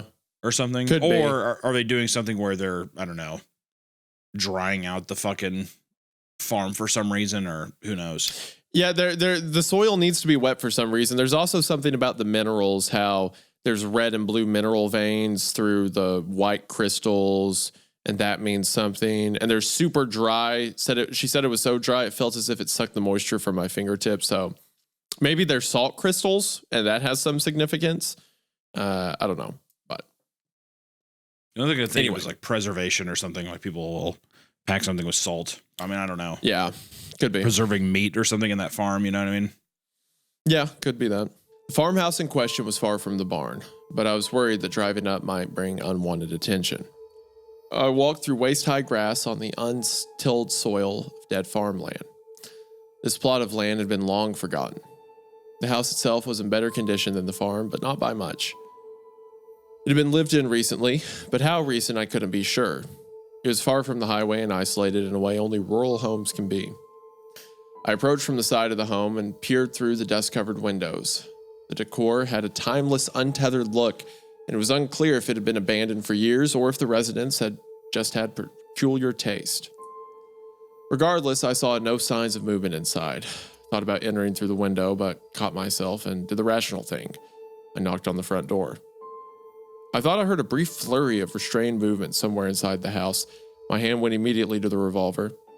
My voice was knotted and stuck in my throat. I swallowed hard to try to call out, but my nerves wouldn't allow it.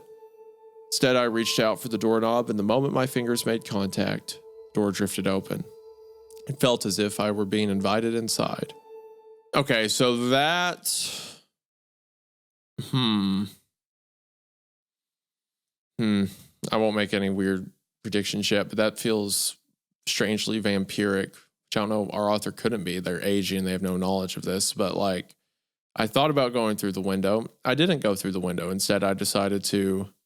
It felt like I was being invited inside. Anyway, my shoe slipped slightly on an old pile of mail stacked up from years of neglect. Some were postmarked from as far back as the late 90s. My first instinct about the decor was correct. Thick layers of dust seemed to coat most things in the home, but certain spots had been wiped clean with use. A path in the hallway rug was worn down from recent footsteps. I followed them to the kitchen. There were dishes in the sink and a box of discontinued cereal on the counter next to an empty jug of milk. The power had long ago been shut off, and the contents of the fridge had rotted past the stage of decay and no longer even smelled. The ashtray on the kitchen table, however, was packed full of fresh butts. A single unsmoked cigarette was left next to a matchbook. One thing became obvious. The meal was not left in the kitchen. Hello? I called out, adjusting my grip on the revolver. A metallic rattle and a pained moan came from somewhere in another room. I stepped carefully in the direction of the ghostly noise. I could hear a subtle rhythmic tapping coming from behind the door of a room at the end of the hallway. The distance to that door felt longer than the distance from the house to the barn. Long, drawn-out moans seemed to seep out from beneath the cracks in the door. I removed the gun from my jacket pocket, and with my other hand, I carefully opened the door. Ghoulish noise ceased in the moments that the door opened, replaced by the squeak of unused hinges. I stepped back and aimed. It was just a bathroom. Soft blue and Pepto-pink tiles were not the horror I expected on the other side of the door. The pipes beneath the sink let out another ghostly moan as they groaned from unuse, and the steady drip of a leaky faucet pattered behind the shower curtain. I understand now that it was not the brightest idea, but I had driven for hours and I had no other options, none that would provide the comfort of a seat. So I placed the gun to the sink and sat down. Wait, hold on. She set the gun on the sink, or she's pointing the gun at the sink? She sat the gun, or she like put the gun on the sink and I think sat on the toilet or something. Okay. I only had a moment of relief before I saw the silhouette behind the semi-opaque shower curtain. Oh, shit. I pushed on the curtain thinking it was just a trick of the light, but my hand made contact with something solid. Before I could stand, the silhouette formed into the figure of a person as it reached out towards me. I stood quickly, but a withered white hand covered in blood emerged from the shower. I tripped and grasped for anything to catch myself. I grabbed hold of the only thing standing between myself and the figure, the shower curtain. As I fell back, the curtain tore from the rings and fell onto me. Frantically, I crawled backwards out from under the curtain and out of the room, away from the gun. I pulled my pants up and struggled to my feet, realizing that the thing standing in front of me was not pursuing me. Instead, the emaciated figure of a dead man hung suspended above the tub, swaying slightly from my push.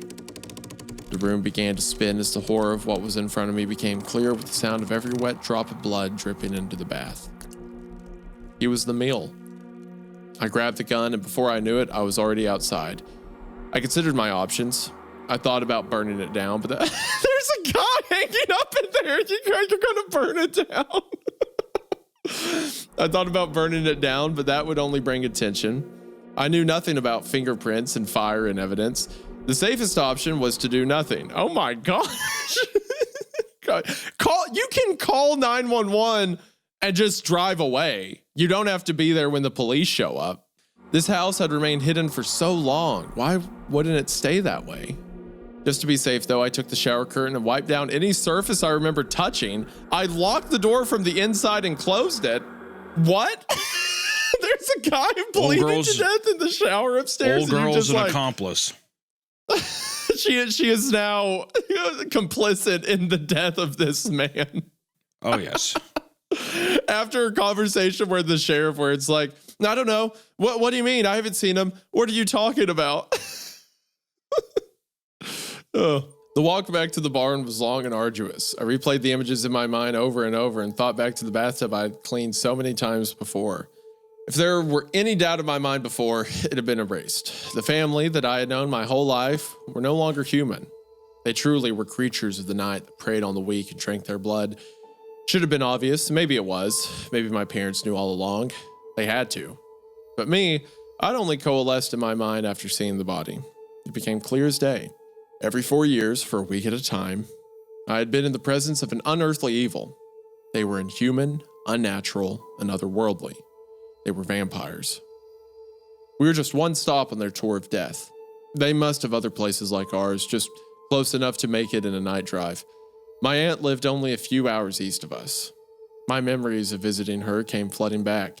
It now made sense that every time I stepped into the guest house beneath her home, the cellar door would smell of smoke, stale breath, iron, and every once in a while, soft lavender too. It seems now that my aunt did what my parents couldn't. That is probably why they left her that last letter. They knew that she would be capable of doing what they never could.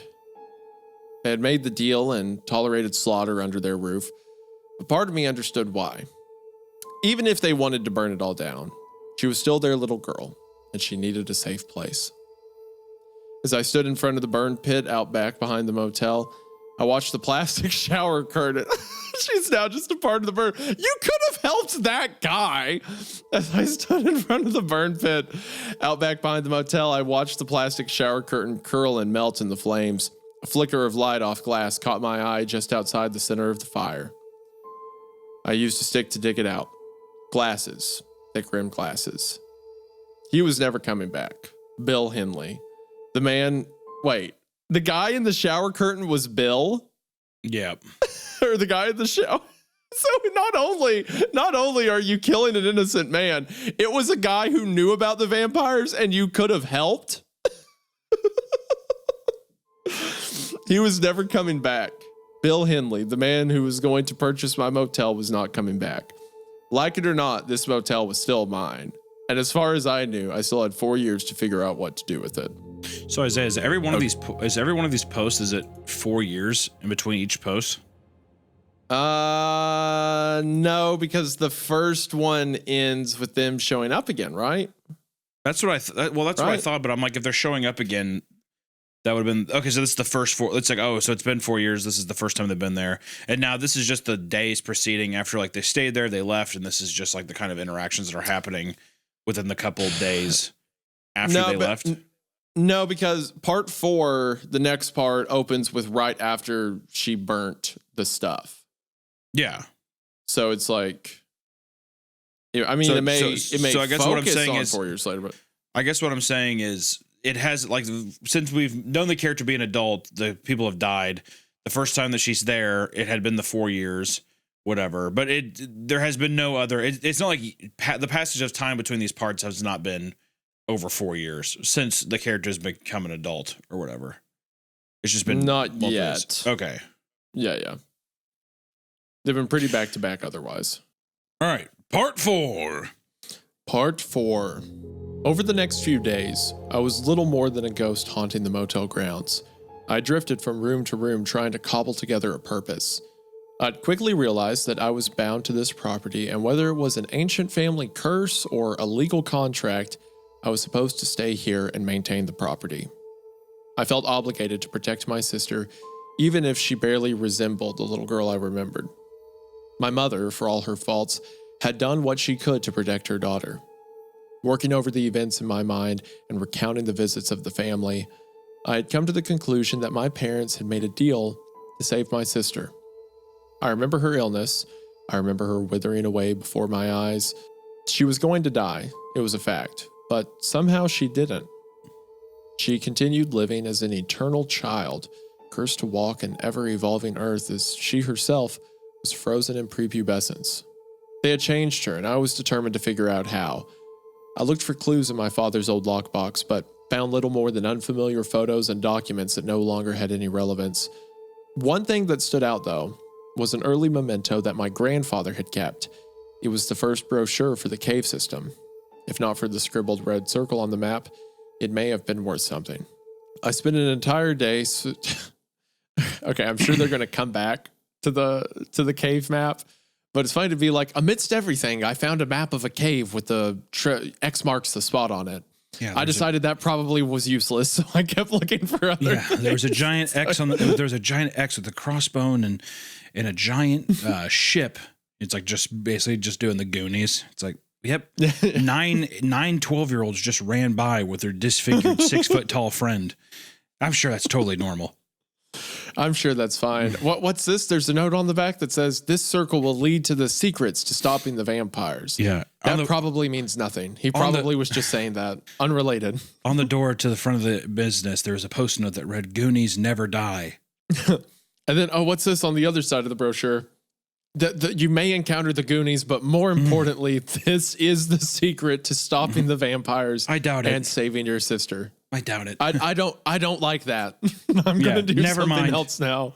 I'm gonna go. Let's do other things. I'm gonna go clean blood instead. Maybe if I look at these heaps long enough, that'll give me a clue. I spent an entire day sifting through the dirt in the space below their room. Oh my! I was right. Literally, I'm gonna go look at the heaps of dirt, and I'll figure that out. The soft earth that filled their mounds was starting to change. With the exception of what I assume was the teenage boys, the dark earthen mounds were starting to dry and crumble. The boy spot was still dark with a fresh dampness about it, though it grew more dry and brittle with every passing day.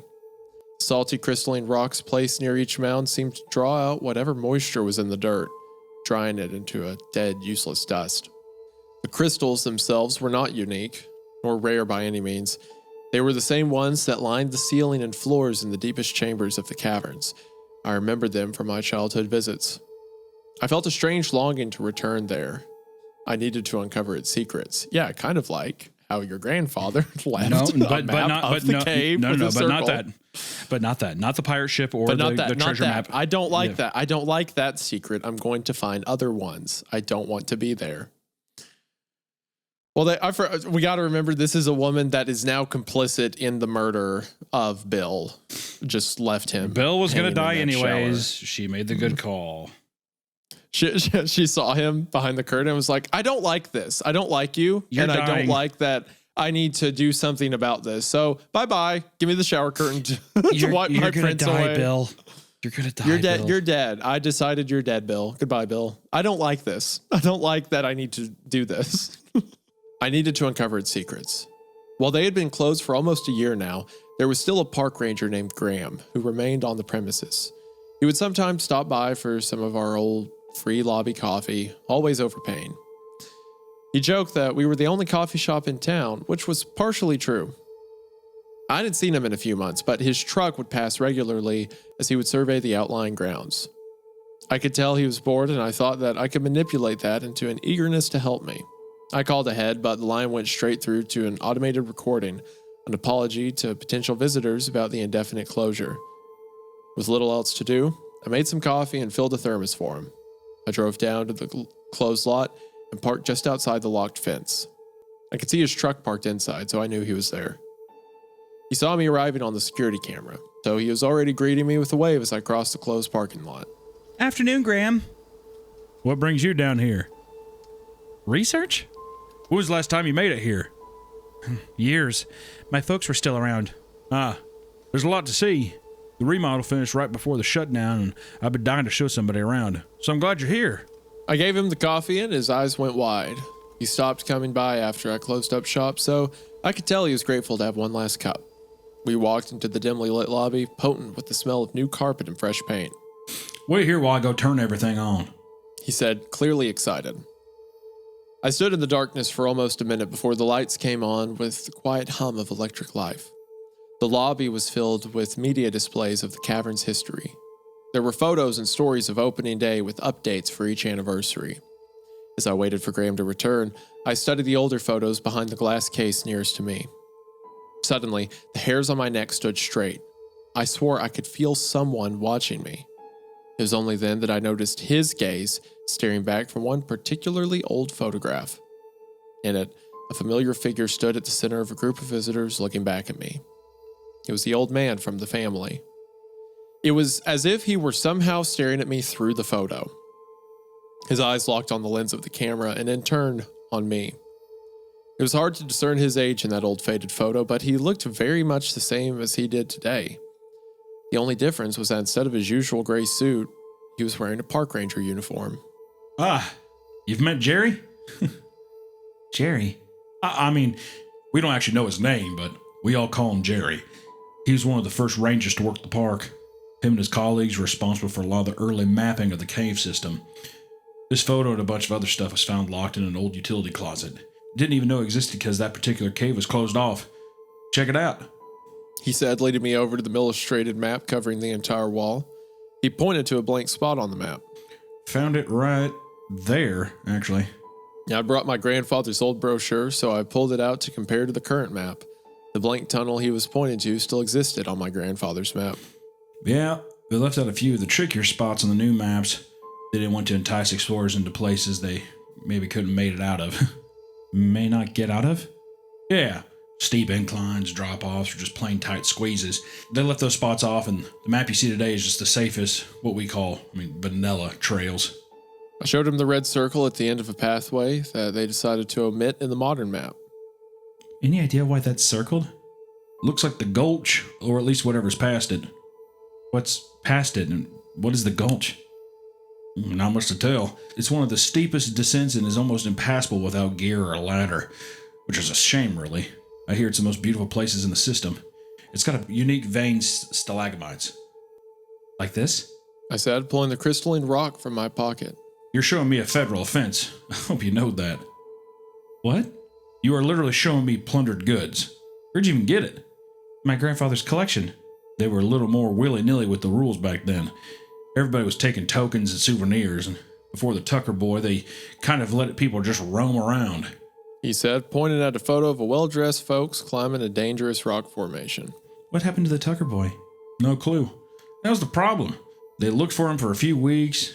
He was visiting with his wife and son and went missing. Well, right around the gulch, actually, which is why it's not on the map. He said with another educational chuckle. I thought you said he was a boy.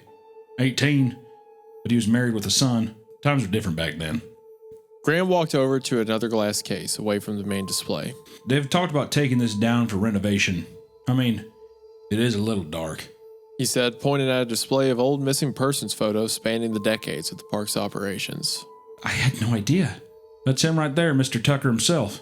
He said, pointing at a class photo of a face I knew all too well. The teenage boy from the family stared back, younger and happier.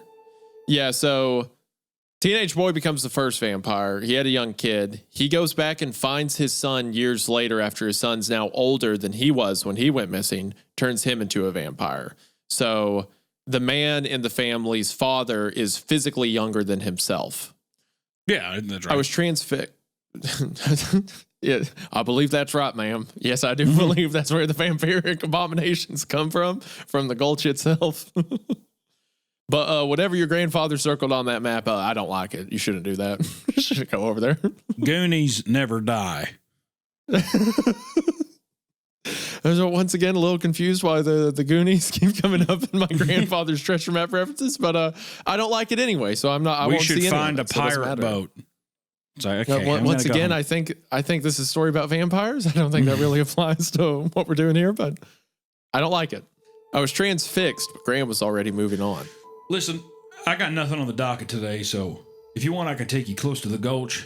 I just got to get some lights. He said, already on his way to get the back room. As I waited for his return, I made my way to the elevators that would bring us down into the caverns. The gift shop was located just across from them, so it would be the first thing visitors would see when they resurfaced. Cheesy t-shirts, postcards, and other junk were crammed into the small space. The entire shop seemed to be designed to frame a bookshelf filled entirely with copies of a history book about the caverns. Curious, I opened the book and flipped through the first few pages. It was as if the old man were haunting me through time itself. Again, his blank stare caught my eyes immediately. Looking out from a full-page photograph of a staff photo inside the largest chamber of the caverns. It was labeled as October 23rd, 1924, 1 year after opening day. Even in his friendly park ranger uniform, his presence was so chilling that I almost missed her. The park service began with Teddy Roosevelt, right? I believe so. Which was, it would have been around 20s. That's the right time period. Yeah, 20s. Not late 1910s, 20s. Yeah, that's correct.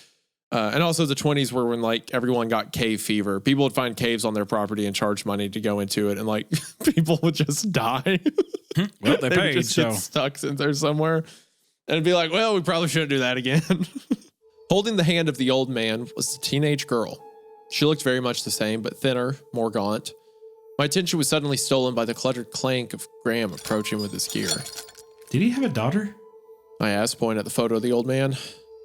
Graham leaned over to give a half-involved glance. Like I said, we don't know his real name. He then walked over and hit the button for the elevator. His excitement was doing nothing to soften my growing anxiety over the photographs. The ride down took longer than I remembered, and my ears popped from the pressure change as we descended deep underground. As soon as the elevator doors opened into the first chamber, Graham disappeared into the darkness. Wait here. You never see Graham again. Yeah, no shit. Just the voice.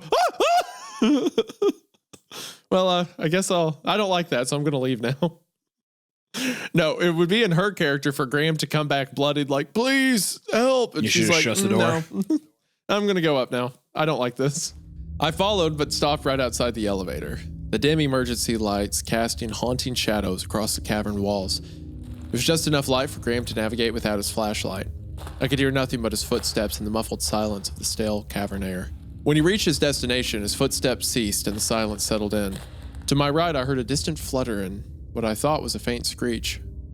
A loud mechanical click signaled the lights turning on and filling even the deepest corners of the cavern with comforting light. Graham returned, and with a wave, he ushered me to follow him. All right, let's start this private tour. He said, heading right in the direction of the eerie sounds I had just heard. There's no creaky plumbing down here, is there? I asked, remembering the sink in the old house. Nope. All creaky sounds are natural cave occurrences.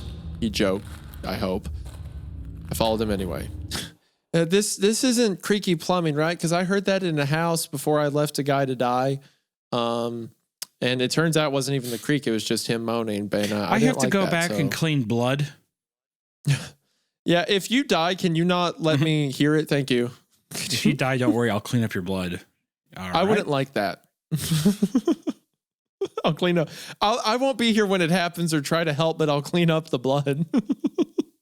The walk through the main chambers and less traveled paths was long and filled mostly with small talk. Graham lamented on the fact that reopening wasn't guaranteed, despite the money they spent on the remodel. He truly loved the caverns and couldn't see himself doing anything else. People would die for this gig.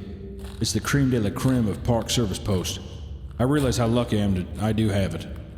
He said with a tinge of real sadness. It became obvious that we were reaching the end of the modern map because the lights started to stagger more with longer distance between each light. Fixtures themselves were older than the rest, and some were entirely out, creating breaks of darkness in the already dim cavern. Each time we reached an old iron gate, he would search a massive key ring for the one out of the dozen keys that would open it. Eventually, the lights no longer lit our way, and he switched on the lamps and handed me a helmet. I probably should have given you this earlier, but these low ceilings make it a necessity now. I remember, it reminds me of that scene in Ted the Caver, where he just slams his head on the roof. And horrible. Like, That sucks so bad. yeah. Every time I think about low-hanging ceilings, I think about that scene. The description of like, I feel like the pain through my body and the light goes out and I'm crawling and everything hurts. And you think about a dog just being dragged into a cave with a demon in it. Yeah. You know, I made myself jump for a second because the way I have the camera angled, my deer skull is behind me and the night vision's posed in such a way that it reflects the lights from the camera, which is a cool effect. But when I looked at my camera for a half second, it looked like it was standing behind me. Didn't like that. Is that your impression of me screaming, me being afraid? I just, oh God. That's what I do. Okay. I followed behind in a half crouch as he pointed out interesting geological sites that had been hidden from the public for decades. I noticed that some of the cave walls were starting to display the same dark red and blue mineral veins as the crystals I'd collected from their chamber. What's that? Pointing to the rune carvings I recognized from the room below the motel. No idea what it says. Old-timey graffiti, I guess. He's the park guide, and he's like, I don't know, something that the Mayans made up. I don't fucking know. Goddamn. Look at this stalactite. As the ceilings and walls seemed to close in around us with each step, warm air seemed thicker as well. I felt as though it was getting difficult to breathe and my back was stretching to ache from the unnatural posture. Graham must have sensed my discomfort. It opens up a little bit further ahead. We're almost there. He was right, and as soon as we reached the next chamber, the air seemed to grow colder as well. The floor that had until now been paved with a gripping cement had given way to the cavern's natural floor, a slippery surface that felt very much like sandstone. I present the gulch, He said while grabbing hold of my jacket to prevent me from passing him. He switched on a very bright lantern and lit up the enormous room. My breath left my lungs as I noticed why he had grabbed a hold of me. The steep drop-off was only a few feet ahead, and it was more of a cliff than an incline. It dropped down maybe 20 or 30 feet into a lower tunnel that led into further darkness. How do we get down? We don't. Tour stops here. If we so much as sprained an ankle, we're pretty much done for. No cell service, nobody knows we're here, nobody will come looking for weeks. That level of irresponsibility would cost me my job. But his adherence to the rules went out the door when he heard the haunting sound. A faint cry echoed out from the darkness past the gulch. Do bats make it down this far?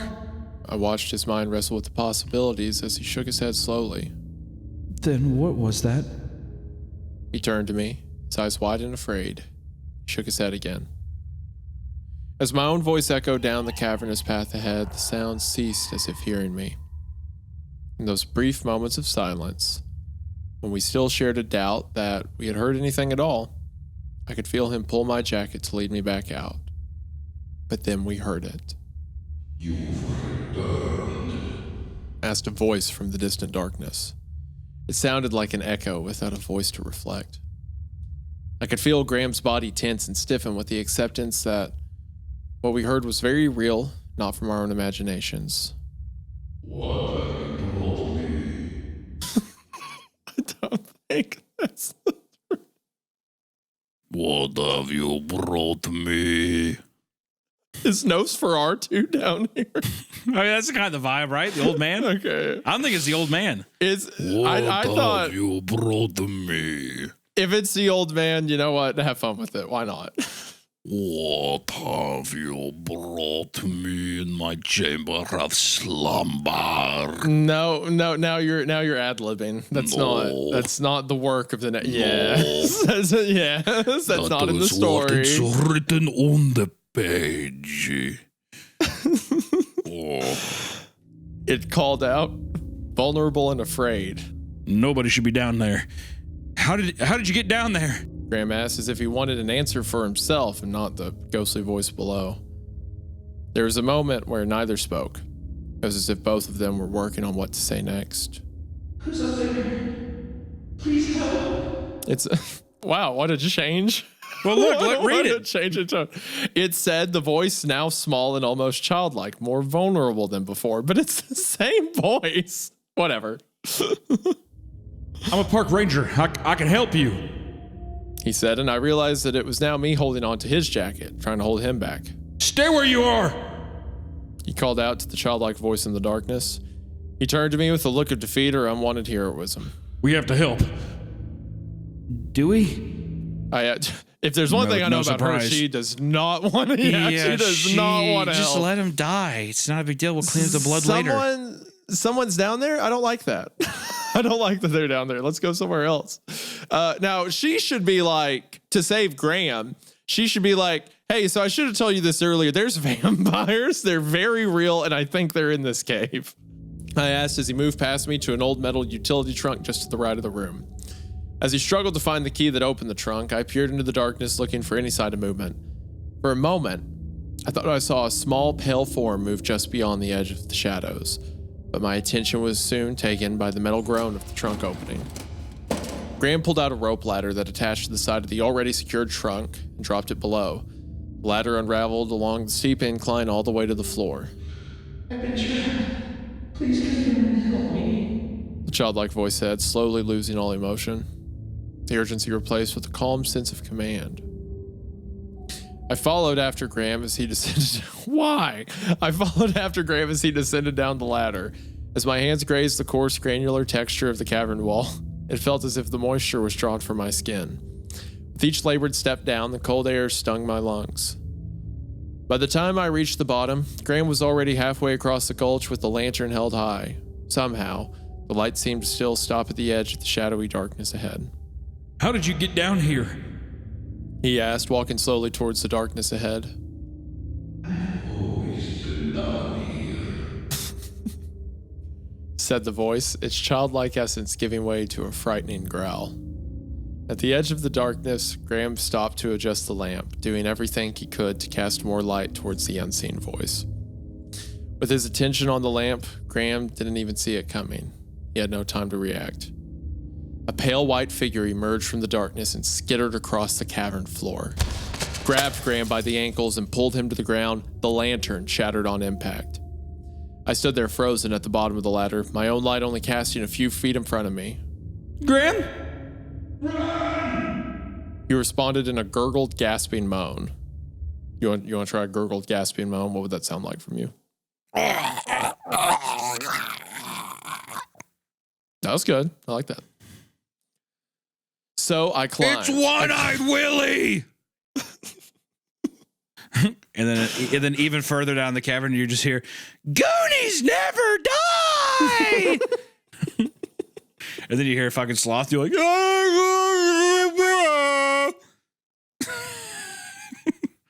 I climb faster than I thought. She just like, Ruth, baby Ruth.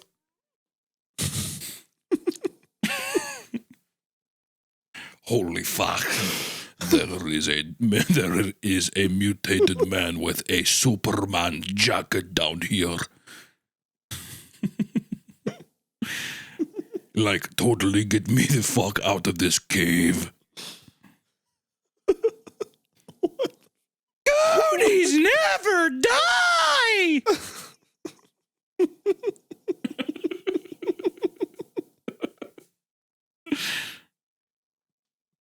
I like how you're so committed to the bit. It's kind of fucking horrifying if you think about it. They just bunch of 12-year-olds down there. Show up down in the cave. I bet the pirate ship's this way. Seriously, get me the fuck out of here.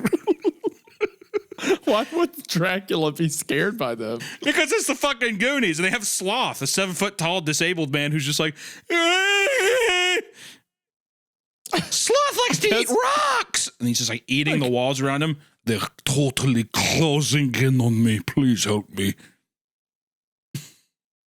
Ruth, baby Ruth.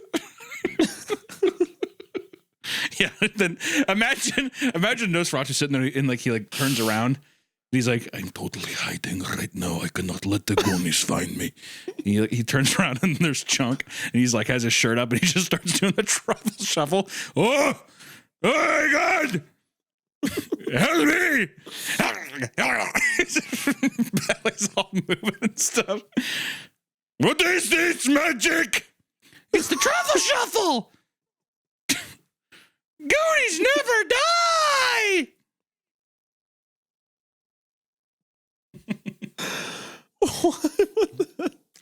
Okay. I climbed faster than I thought possible.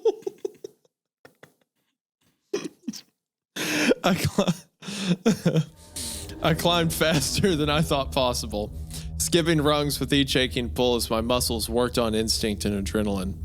I could hear the cold, wet patter of naked flesh hitting the cavern floor as the figure raced towards me. When I reached the top of the ladder, I glanced back to see the figure pulling itself across the floor with an unnatural speed. As I turned to pull the ladder up, my light cast just far enough to reach the bottom of the gulch.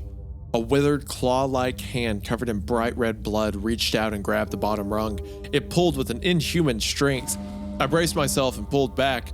I could hear its other hand clawing at the sandpaper-like surface of the cavern wall, struggling to gain footing. I looked to my right, into the open utility truck. Sitting atop a coil of rope and other gear was a silver-coated pickaxe. As I felt myself teetering on the edge of falling, I let go of the rope. I grabbed the pickaxe and in one fluid motion I swung hard, severing one side of the rope ladder. But still, it climbed. the shriveled torso of a ghost white child covered in Graham's blood. It looked up from below with soulless black eyes. There was no fear, only hunger. From its waist hung long strips of withered flesh and mangled bone, what I assume were once its legs. The creature made it halfway up the ladder before I swung again, fraying the remaining side of the rope. The creature did not slow, undeterred by my pickaxe. My mind raced as I considered my next swing, the rope or the creature. I wasn't sure if the next blow would cut the rope, but I was even less sure that I could kill whatever it was that was climbing. I swung. The rope snapped and the ladder fell below. The creature slid back down the incline, hitting the bottom with a sickening wet thud. I waited with bated breath as I listened for movement. I called out hopelessly into the darkness. Graham? I swallowed hard and held my lantern over the edge. As the shadows crept back, they revealed the creature below. I expected a crumbled, broken mess from the fall, but instead, there it was, staring up at me, unfazed. Though its resemblance to a human was slight, I could see the aspects of the family and its emotionless stare and pale, waxy skin beneath wet red blood. The naked figure was child-sized, but its limbs and features were distorted, odd and long. Its bulbous, veiny head held two bulging black eyes with thin lips that barely restrained sharp, jagged teeth. It looked as though it may have been human at one time, but its form now was nothing more than a legless, emaciated ghoul with dry and withered skin. Its few remaining strands of hair were matted down with wet blood. Will you please help me out? Why are you down here? They took my legs and left me to rot. It said with its shark-like eyes locked on mine. Who? I gave her the gift, but she dumped on me. I can give you the gift too, if you help me up. How? I will drink from you and you will drink from me. And when you slumber beneath the salted earth, it will leach out the very essence of death from your being. We can live here together forever. But each night you will follow me here, and we will die beneath the crystalline earth. Only to wake at night, revived by these salted soils. It said, digging its claws into a patch of loose, gravelly sand. My fingers tightened around the pickaxe. What is stopping you from killing me once I help you? Solitude. Eternity is meaningless if you are alone. What about Graham? Can you bring him back? He is not worthy of the gift. You must choose it. He is nothing more than a meal, sustenance after a famine. But you, I can smell the gift on you. You know of my children. You know what it means. If they are your children, why are you here? She accepted the gift, and we lived here for years, praying on you that wandered into our realm, and then it arrived and stole her attention from me. When she gave him the gift, he convinced her to leave our home. When I refused to let her go, he took my legs, and they left me down here to starve.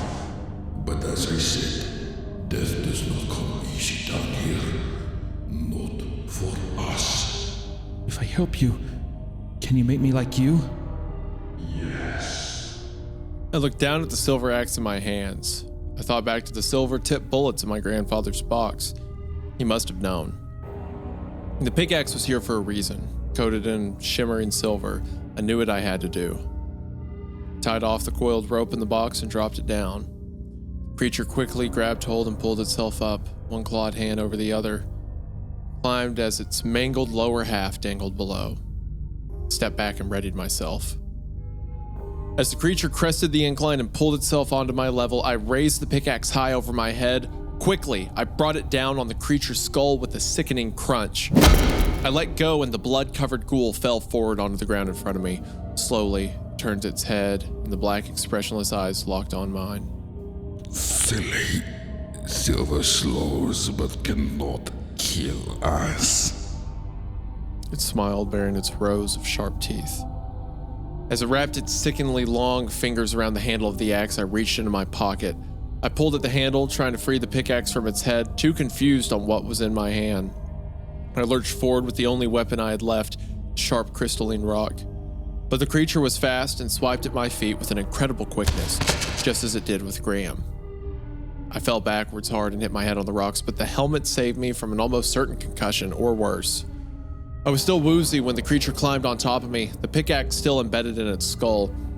With one arm, I fought it back, holding it by the neck. With the other, I grabbed the crystalline rock. With its face only inches from mine, I closed my eyes and plunged it into the creature's chest. Almost immediately, the skin around the puncture withered and cracked as the rock leached the life from the creature. I pushed it off me and crawled backwards. The creature's blank stare gave way to true horror as it looked down at the fatal piercing blow. Confused, its hands weakly clawed at the embedded stone. I stood up and removed the axe from its skull. Again, I raised it high and then brought it down hard. This time, the skull collapsed beneath the blow.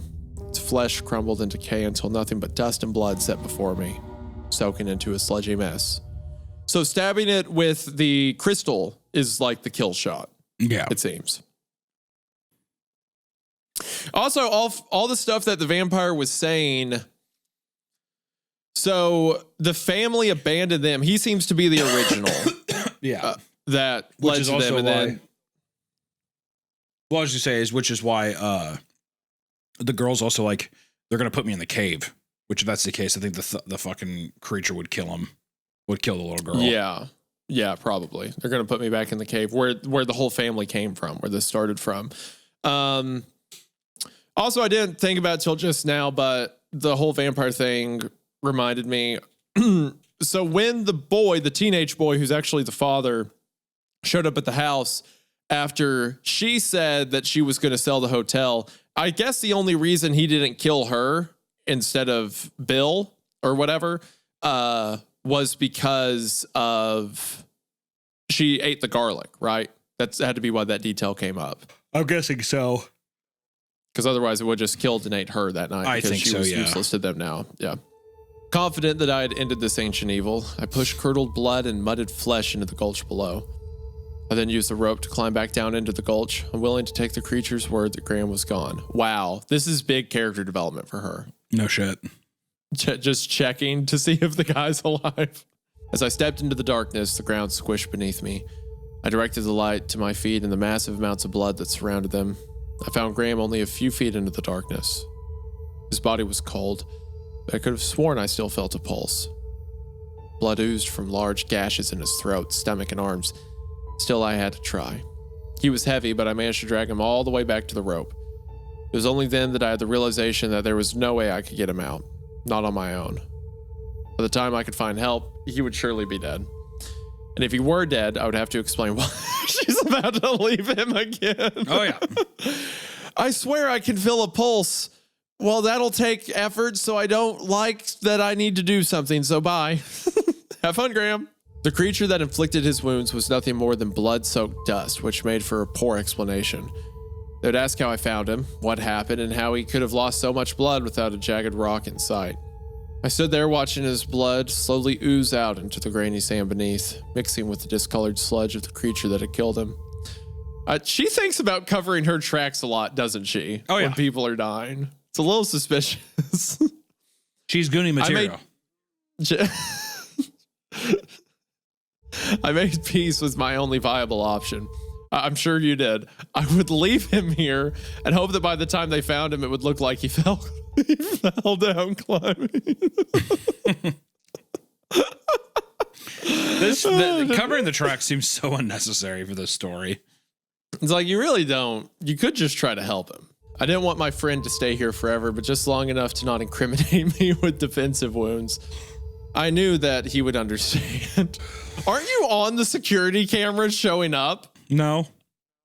I erase those. Okay. I don't like cameras, so I don't think about them. We both witnessed an unnatural evil, and there was no way anybody else would believe it, not without evidence. I pulled my crystalline stone from the bloody muck and stuffed it back into my pocket. After I said goodbye to Graham, it took me hours to find my way back out of the caverns. Back in the gift shop, I cleaned myself up and did my best to remove any evidence I had visited.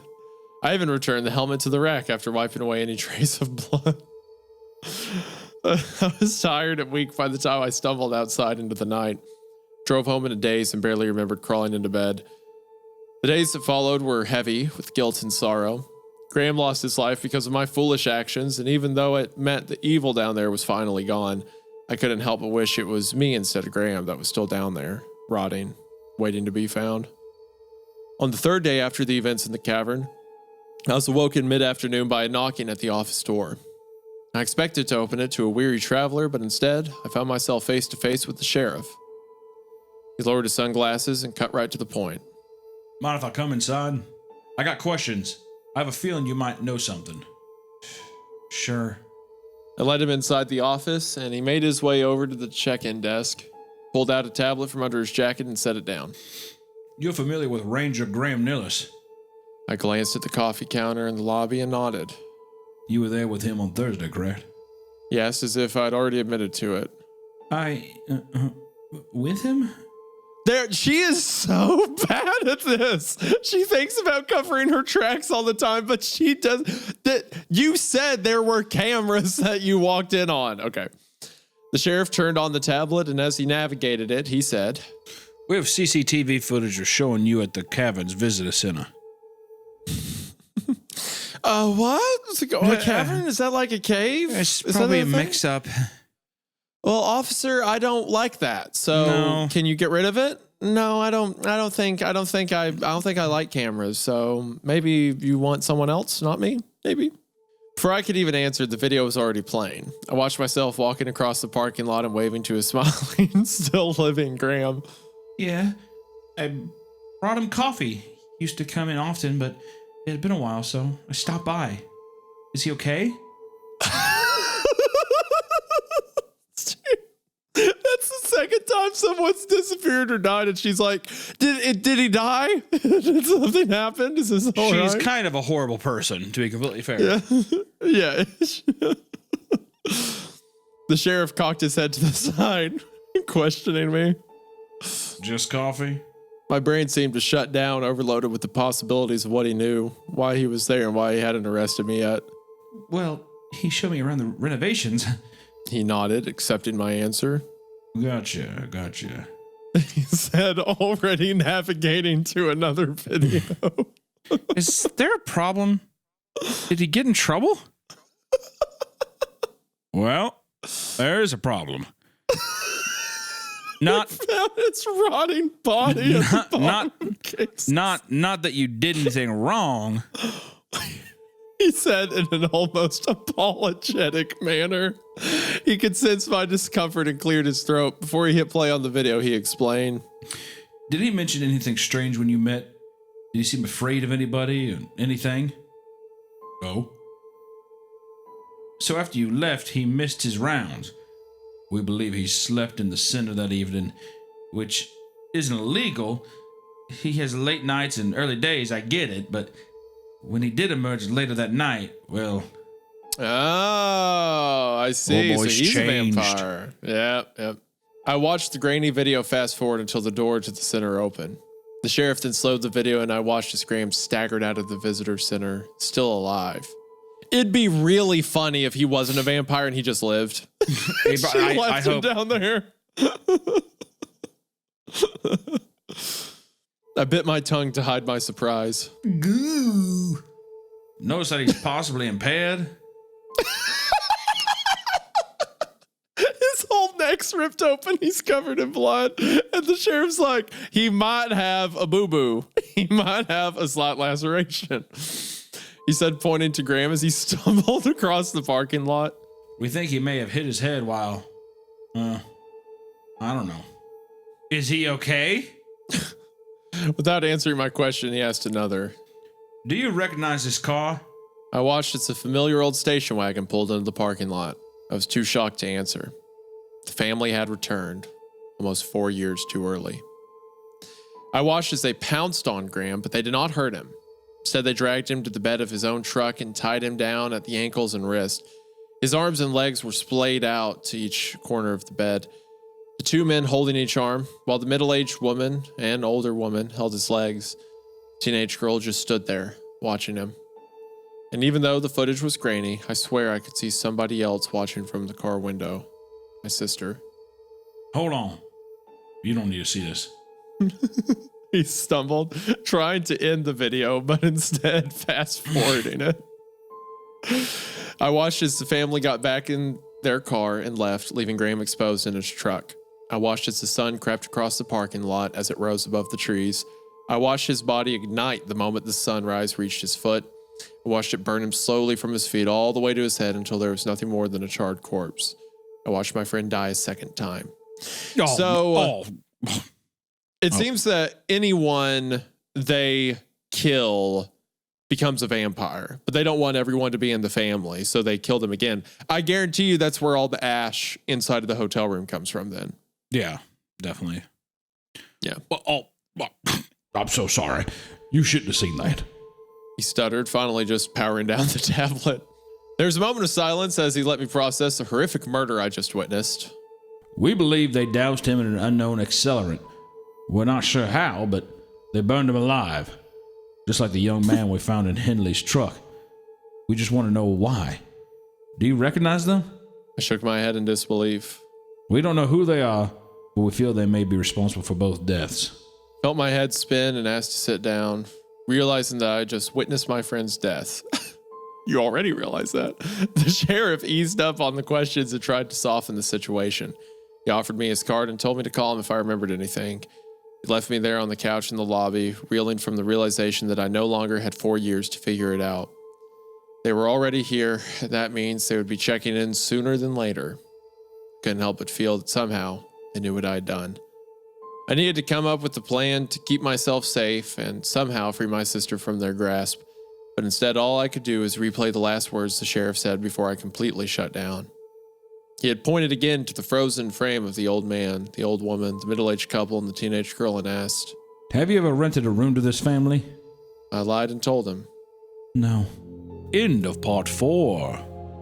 Bum, bum, bum. Now we go to part 5. Part 5. Say, you don't recall renting this room to a Mesopotamian wind demon, do you? No, just checking. All right. No. I don't know. You want to come by the station? It gets lonely at night. I could use somebody to keep me company. I don't know. I'll clean up blood. That's what I like to hear. Perfect. Perfect. Family was coming and there was no way I could escape. Not without my sister. Unwilling to die in my bed, I decided to wait for them in the office, just as I always had. The revolver rested neatly on my lap and the coffee pot brewed in the corner. I considered collecting the crystalline rocks beneath the room to fashion some sort of weapon, but I feared they would notice their absence and act before I could. I still had the one that ended the ravenous fiend in the caverns, but there was no way I could dispatch all of them in the same manner. Not like that. They were never alone. So I sat in the office, plotting their demise and fighting the overwhelming urge to sleep. It was some time after midnight when they arrived. Despite the unlit vacancy sign and the empty parking lot, they pulled in as they always did, parking right outside their room. The middle-aged man was the first to exit the car, rushing to the door with a restrained urgency. The middle-aged woman followed him behind. When they found it locked, both stood at the door. In unison, they turned towards the old man as he stepped out of the car. There he was, the park ranger from the photos, with the same haunting stare. The three exchanged knowing glances, then turned their attention to the office, to me. I gripped the revolver tight and watched as the old man opened the back door of the station wagon. When he stepped aside, a dark figure emerged. For a moment, she appeared as a walking shadow, devoid of light. The truth is more horrifying than that. The teenage girl, covered head to toe in fresh blood, stepped into the parking lot of my motel. On the other side of the car, the old woman emerged. The teenage girl stood facing my direction for what seemed like an eternity, waiting for something. I realized all of them were looking directly at me. The teenage girl moved first. She turned back to the car and reached inside. When she turned back to me, she was holding my sister. It was the way that she held her in her blood-soaked arms that I tell this was a threat. The old man broke from the group and walked towards the office. Behind them, they all stared. I took a deep breath and readied myself for what I had to do. As he approached, he glanced up at the old sign that hung above. You're always welcome. He grabbed the knob and turned it, and when he opened the door, he smiled. It was the same fake smile I'd seen 100 times. He then removed his hat and entered. Hello? We'd like to rent a room, please. He sat there in disarmed shock. I was unsure of what to do next, but my instincts took over for me. Okay. I said, surprising even myself. I turned to grab the key hanging behind my desk and once again got a glimpse of the teenage girl. Her eyes were still locked on me and my sister was still gripped tightly in her arms. Here you go. He took the key with a polite nod and walked casually out of the office. I watched him join the family and head directly to the room. With an unnerving sense of normalcy, he opened the door and entered. The rest followed in a straight line, except for the teenage girl. She put down my sister, who then ran into the unlit room behind the others. The teenage girl remained. She watched me through the window with an unnerving gaze. I only looked away for a moment, but it was long enough for her to disappear. Immediately, I reached for the phone. I had lied for too long and brought pain and despair to everyone around me. I pulled the sheriff's card from my pocket and dialed. Picked up after one ring. Sheriff, Ah, you again. Did you happen to remember? they're here. There's a moment of silence. The hotel? Yeah, same room that... The line went dead. I dialed again. No answer. She's like, I know. I'll get a third male figure killed in this story. I know a way to get a third guy dead. I want innocent blood to clean up. It's the only I'm thing not that going makes to me say happy. anything. I'm not going to give him any information about vampires or monsters. I'm going to tell him where they are, and he's going to walk in like a lamb to the slaughter. Uh-oh. I gathered my thoughts and tried to work out a plan. I had to figure out a way to separate them from my sister. Maybe if they're eating the sheriff, I can get to her. I needed to get her alone so that we could escape together. Monster or not, she was still my only family. I'd only gotten as far in my plan as I need to get her alone when I heard the car approach. The red and blue lights flashed in the distance as the cruiser approached at a high speed. However, the moment he hit the parking lot, he killed the lights and slowed to a crawl. Watched him park too close to the family station wagon. Then again, he was the only other vehicle in the parking lot. There was nowhere to hide. I went to the door, revolver in hand, and peered out through the window next to it. With one hand on the knob, I waited for him. Again, he stayed in his car for an uncomfortably long time, sense of urgency seemingly lost. I then realized he was probably calling in support, but I thought wrong. Instead, he opened the door and with a casual saunter made his way to the family's room. No! She keeps starting scenarios and then just watching them play out in front of her. She may be the most prolific serial killer of our generation.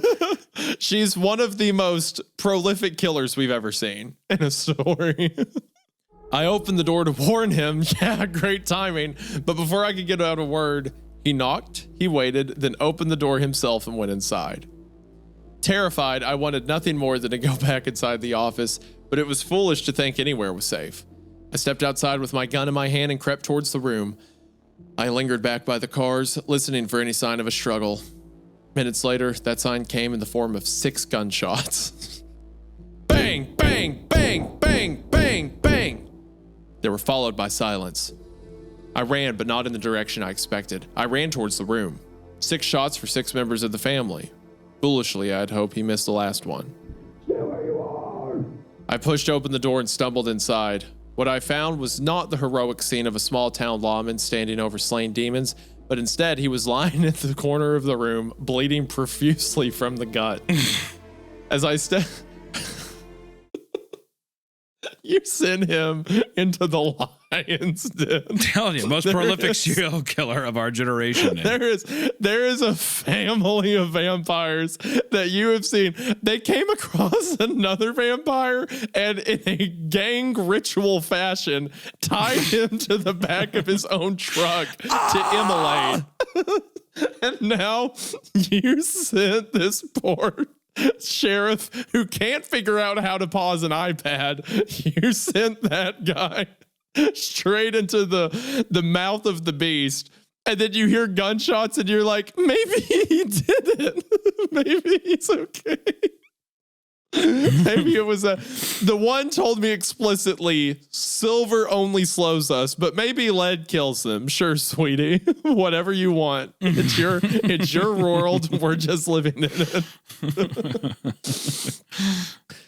As I stepped into the room, the family gently pushed me aside as they walked calmly out of the room. They paid no notice to the revolver dangling at my side. The old man tipped his hat and flashed that fake smile as he passed, as if there were nothing out of the ordinary. Where are you going? You can't leave now. The sheriff shouted through the blood boiling in his mouth. Blam! Fired the gun again, straight into his own stomach. What? Straight into his own stomach. Oh, I see. Wait. Now you have to turn me. You have to turn me now. Oh, whoa. Okay, I didn't see that coming. I thought maybe the sheriff had something to do with vampire hunters. Maybe he would be in the know. Until he showed her the video of the immolation. I'm like, well, if he was a vampire hunter, he wouldn't expose that to someone he didn't think was in on it. But this is an interesting turn. Okay. He shouted, and with each word, the exertion pushed oozing blood from his wounds. The older woman ignored him as she collected her earrings from the side table and walked out the door, followed by the teenage girl, now cleaned of blood and changed into a modest dress, neither acknowledging the dying man in the corner. I covered up everything. You owe me this. Interesting. So just like her parents were working with the vampires so that they would keep their daughter alive, he was covering up stuff so that he could become cool. And with that, the door shut behind them, leaving me standing in the cursed room with this dying man. Did you shoot yourself? Frustrated, he waved the gun wildly as blood seeped from his nose, mouth, and multiple bullet holes. Seemed like a good idea at the time. Oh, I know they need me, but I guess I miscalculated how much. Oh. Looked down at this dying man and couldn't help but feel vindicated by my mistrust. Be it all and call an ambulance, would you?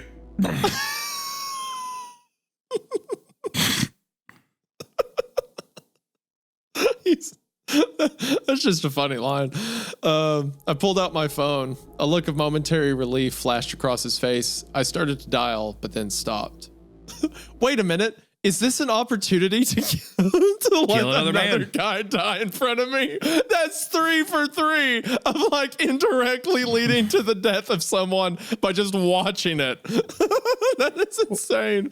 What do you mean they need you? I asked, my finger hovering over the send button. Frantic worry set in as he realized why I hesitated. Oh, cut the shit. We both know what they are. You don't have to lie anymore. You help me find them. We both want the same thing, you and I. I don't think so. What did you get for them?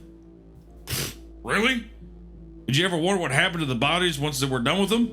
Ones they didn't leave on the side of the road for me to handle? Shook my head. It's your property. It's big, but not that big. He said, realizing that I didn't know. Where? I asked, thinking about all the off-limit places my father restricted us from.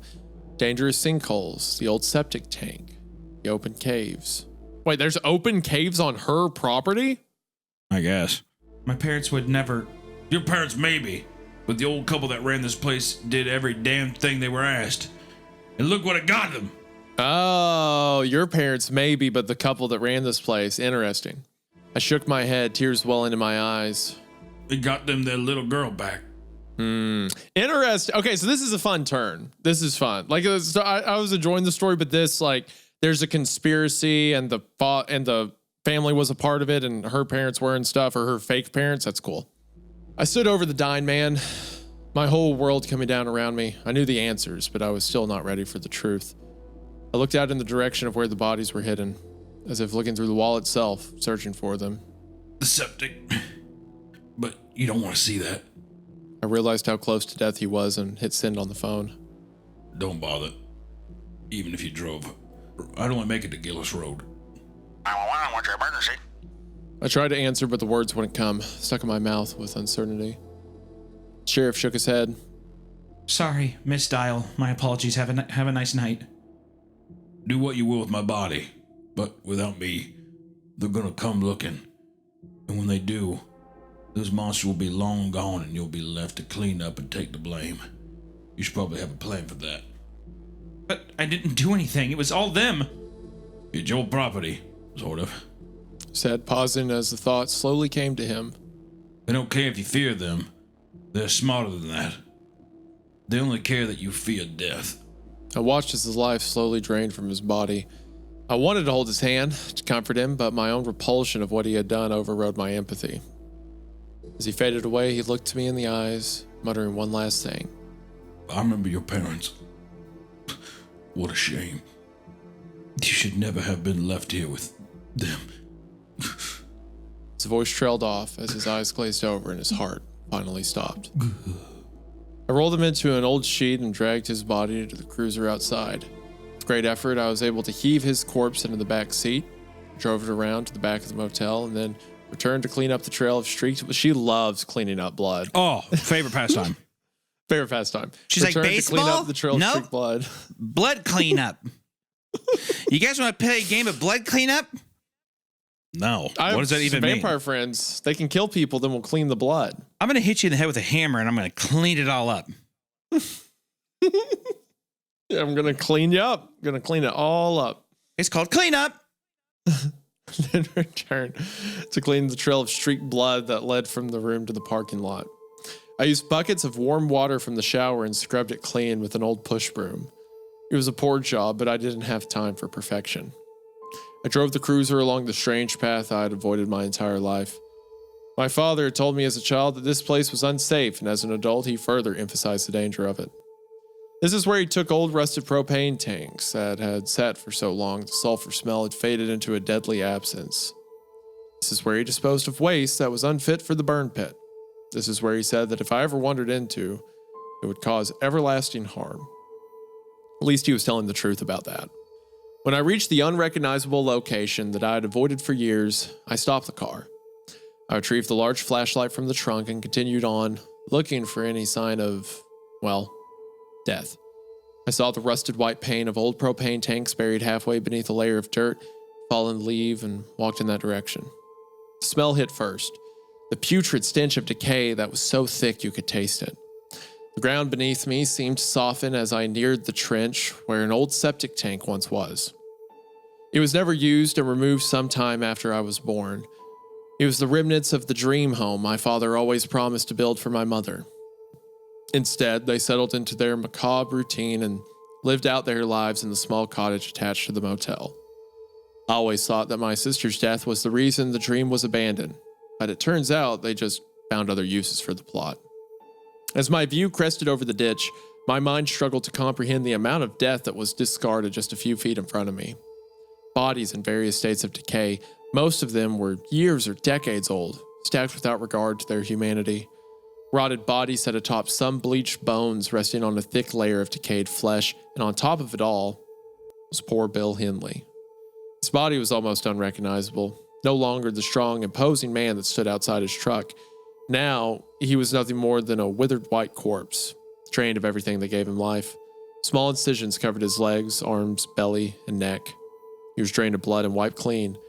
His eyes were now nothing more than deep black sockets. I felt guilt for not warning him, but I realized I had a chance to make it right. So, hold on. So Bill wasn't the one that was hanging up in the shower? Yeah, it was him. That was still Bill.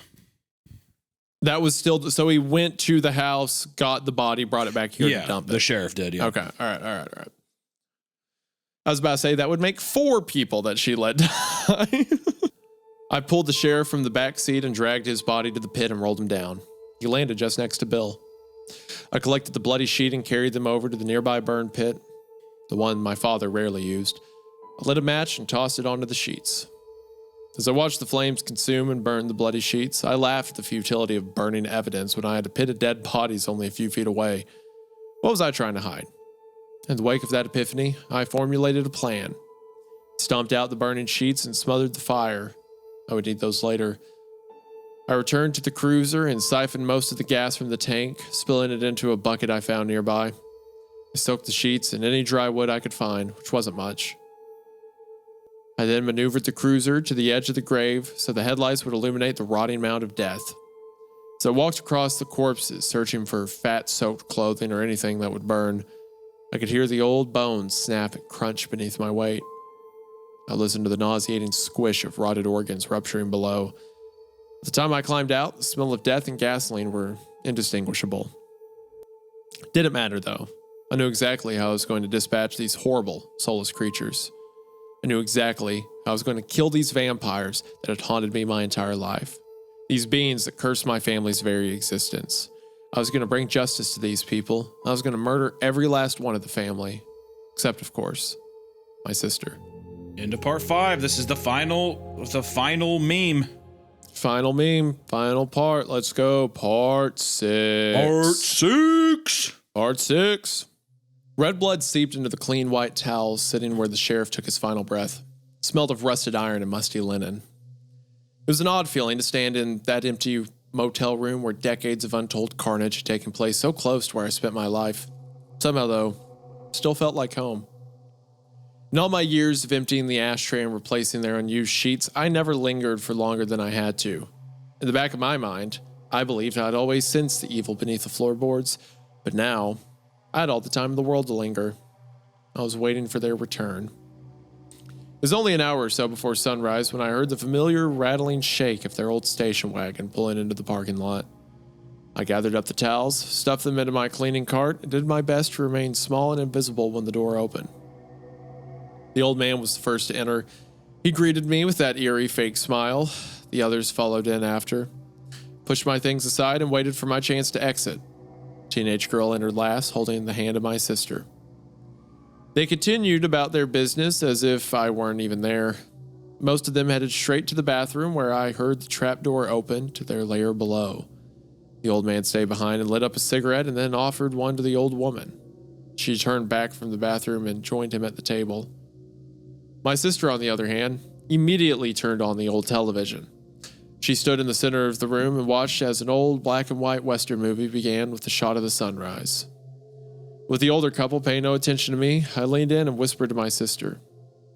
I think you left this, I said, pulling the photo of her and I from my pocket. She broke her gaze from the cowboy on the screen and glanced at the photo. She took it from my hand. I have the other half if you want it, with Mama and Papa in it. I said, looking over at the old woman, who only spared me a passing glance. I lowered my voice even more. I can bring it to you in a few hours.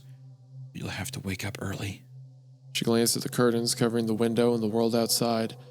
I tapped at the backside of the photo. She turned it over. I had written the words, If you are alone, I will protect you. in red ink. She nodded. I left and returned to my room.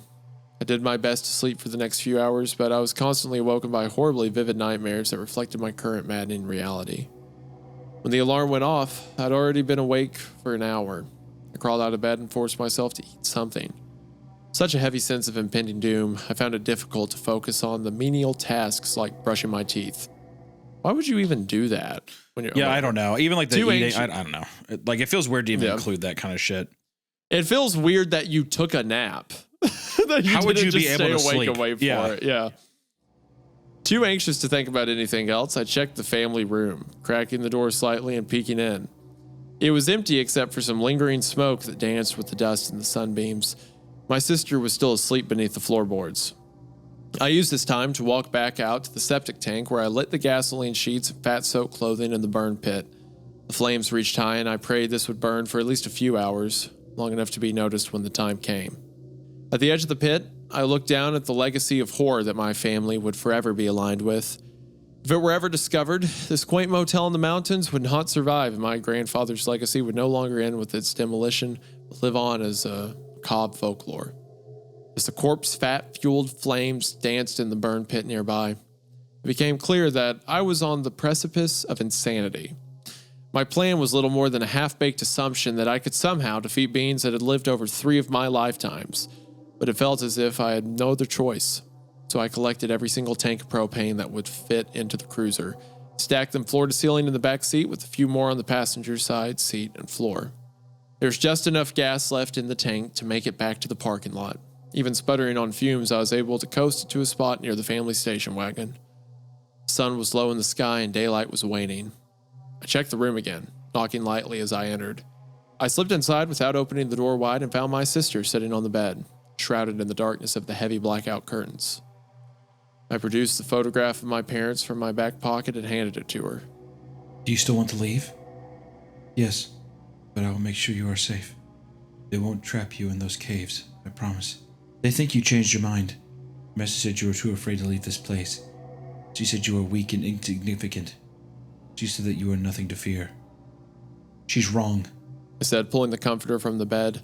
The light was low, but it was enough to harm her pale, fragile skin. I had seen how quickly it engulfed Graham. I knew how little it took to kill them. I had my sister lay on the bed, wrapped her in comforters. I tucked in every corner and picked her up, holding the seams close to my body. I carried her to the office as fast as I could. Once inside, I took her behind the desk and told her to hide. The window shades were already drawn, but she remained covered, hunkered down behind the check-in counter. Do not move until I return. Do you understand? She nodded. I sprinted back to the room as fast as my legs would take me. The sun was now setting, and I only had a short time before the family would wake. I remade the bed with the comforters from next door and smoothed them out, as if they would even notice. With everything back in place, I returned to the cruiser and dragged each tank into the room. Well, I mean, it's a fine plan, but it's just kind of funny. Like, I'm going to blow it up. I'm going to take all these propane tanks and we're going to get a big boom. You think they're doing that? Do you think the only reason she came to this conclusion was just because of that letter that was just like burn it all down? Yeah, well, I mean, you imagine she saw with the one she killed in the cave that maybe it won't kill them, but it'll slow them down. I imagine if you immolate something. Actually, no, you can dry them out, right? Yeah.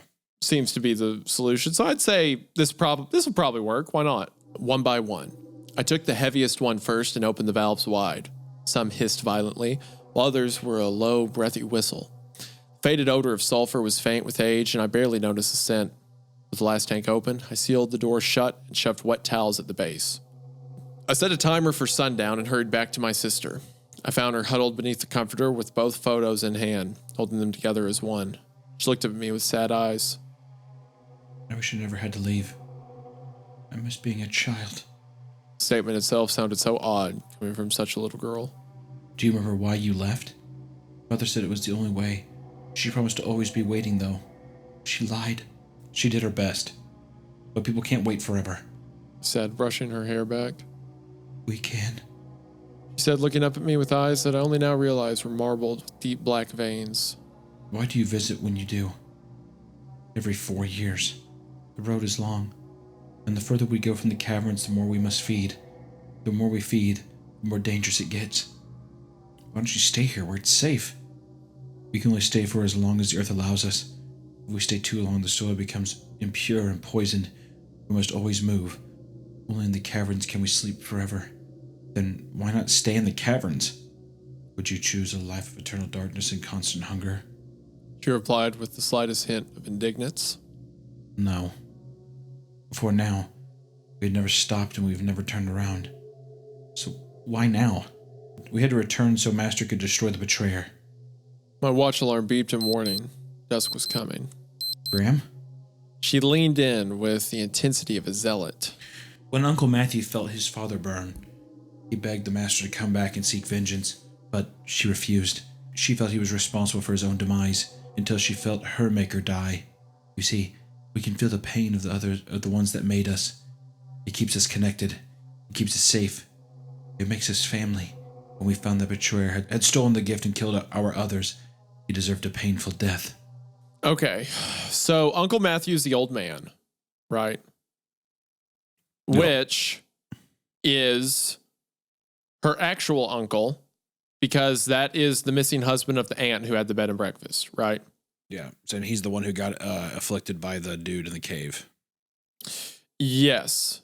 No. Uncle Matthew felt his father burn. His father was the teenage boy. So Uncle Matthew must have been the young man who went. Yeah. Uncle Matthew was in Bill's car. Yeah, he was the guy that drove the Uncle Matthew's father, who was the first person or one of the first people to get infected in the caves. Yes, because remember there was that line about that the monster in the cave said that it was just me and him, but then he fell in love with her and took my legs. So the her he's referring to must be the old woman or like the mother. Or maybe, actually, no, it'll be the teenage girl. Teenage girl must be Master. Yeah. Yes. Because like back in like 1900, that vampire in the cave made the father, the first vampire. And then he became smitten with this girl, a teenage girl that was his age. The vampire in the cave turns her, and then they both abandon him. So then the teenage boy and teenage girl over the next 100 years begin to turn more and more people, among them being Uncle Matthew, the little girl's actual uncle, husband of the aunt who has the bed and breakfast, different people along the route. Because then when father, the teenage boy, dies, Uncle Matthew felt him burn. And that makes sense because you feel the emotions of the one who turns you. So the teenage boy came to the bed and breakfast and turned Matthew. And then, yes, because when he died, when the teenage boy died, Uncle Matthew felt it. But the teenage girl, who was the wife, vampiric wife, whatever, of the teenage boy, then felt the guy in the cave die. The vampire in the cave die. Yes, right? Yeah. I think that's correct. But so the little girl now is gone. she's like super into this whole like we had to kill him. He was evil. He was awful. So we gave him a painful death. And knowing our protagonist, as we've known her thus far, she is not going to understand what's going on and confess that she was the one that killed him. And the little girl's going to be like, "Oh, we have to burn you now." Yeah, you have to die. Yep. My watch beeped again. I needed to return to the room, but my sister sensed this and grabbed me by the wrist. He was my friend. He didn't kill them. I said, taken back by her reveling in his murder. But he did. And she let him burn in the sun so that his agony would last. Only she decides who lives forever. That's why Mother's sister was mad. She was refused the gift despite what Uncle Matthew promised, so she lit herself on fire and tried to take us with her. Uncle Matthew begged Master to wait for his father, but the boy was buried and the sun was coming soon, so he left him. Master said we do not have room for the weak. She said, her eyes ablaze with righteousness. Okay, so that explains why they got separated from father, the teenage boy, because they were all sleeping underneath the bed and breakfast when the aunt went crazy, or like wanted the power and set everything on fire. I pulled my arm from her grasp and stood. That all changes tonight, said, stepping away from her. I remember the day you arrived. That was the day that everything changed. You were a child when I was born. Yes. I remember the day you arrived here. Mother found you hiding beneath the bed, too small to consume and too young to be worthy of notice. They left you orphaned, and Mother took you in. She said with a wicked smile, as if she could taste my pain. My mind immediately went back to the photo of myself with those strangers. I thought back to the coldness my mother had for me, while her warmth for other children was always evident. I don't remember any of that. Why would you? I did not want to believe her. That is very on par for our character. I didn't like the things she was saying, so I don't think so. I don't think that's correct. Also, that little bitch is dying for sure. Yeah. The alarm beeped to final alert, and I realized I was out of time. I sprinted to the family's room and pulled back the wet towel. I held it to my mouth and entered. I smelled nothing, but I swear I could sense a haziness to the air. I tied the towel around my mouth and grabbed the first 2 tanks. They were lighter than before, which means they were emptied. I hurried as fast as I could, throwing them into the parking lot. Just needed them to be out of the room. It was impossible to do quietly, but I did my best to muffle any bump while keeping the door closed as I entered and exited. While it took me a half hour to fill the room, it only took me minutes to empty it of the tanks. My hands bled from cuts on the rusted metal handles. On my way out with the final tank, I heard the floor in the bathroom creak as the hatch opened. I locked the door and returned the towel to the crack beneath the door. I moved a few of the other tanks around the corner, but abandoned the tasks when I heard movement inside. I sprinted back to the office and found my sister already standing in the center of the room. What are you doing? Keeping you safe. I am safe. She knows you won't hurt me. You can't hurt any of us. just kill the girl. That's what I'm saying, dude. Fuck that. Fuck her, man. You haven't seen her. You thought she was dead. You haven't seen her since you were like 10 years old. She's doing the fucking Fortnite L dance with her fucking hand on her forehead like that dancing. And she's basically just like, yeah, whatever, orphan. Good luck trying to kill me. You're weak, orphan freak. We had to burn your friend because he hurt our master. And I'm like, you better watch out. Just kill her. You better fucking watch out, dude. I'll take a fucking tablespoon of salt and drive it into your chest. I've got a rock in my pocket with your name on it. It's ready to go straight into your forehead. I have a rock and I will severely hurt you and not call anyone to help. You better watch out. I'm gonna let you get into a predicament that I caused you to get in, like you're gonna trip and fall into the rock, and I'll watch. I'll pull out my phone and think of calling 911, but tell them it was an accident. I love watching people die when I could have helped them. Standing in the doorway to the office with my sister staring through me with those deep black eyes, I began to realize that she was not the little girl I thought I knew. Really? It was this immortal being that's older than me but younger isn't the little girl I knew? Whoa. Goddamn, this story's got Wendigoon going fucking goofy mode, dude. Come on, Max. Oh, gosh. It was her reveling in the pain of others that made me realize she was more than me. In more ways than one, she wasn't my sister anymore. Good. It was then that I heard an unholy scream come from inside the family's room. The teenage girl, the master, I was right, ding, ding, ding, had noticed my sister was gone. I thought for a moment that my plan was unraveling, but the old man was stuck in his habits. The door was thrown open and the teenage girl emerged, beast-like in her anger. But the old man, the park ranger, was not concerned. Instead, he did as he always did. He lit a cigarette. The explosion shook the very foundation of the motel. Pictures. I mean, that's just funny. Just kaboom. The explosion shook the very foundation of the motel. Pictures were thrown from the walls and glass shattered. When I looked out at the parking lot, my ears still ringing, I saw the master lying motionless on the asphalt. I stepped outside with my sister rushing past me, letting out a primal scream as she ran to the master.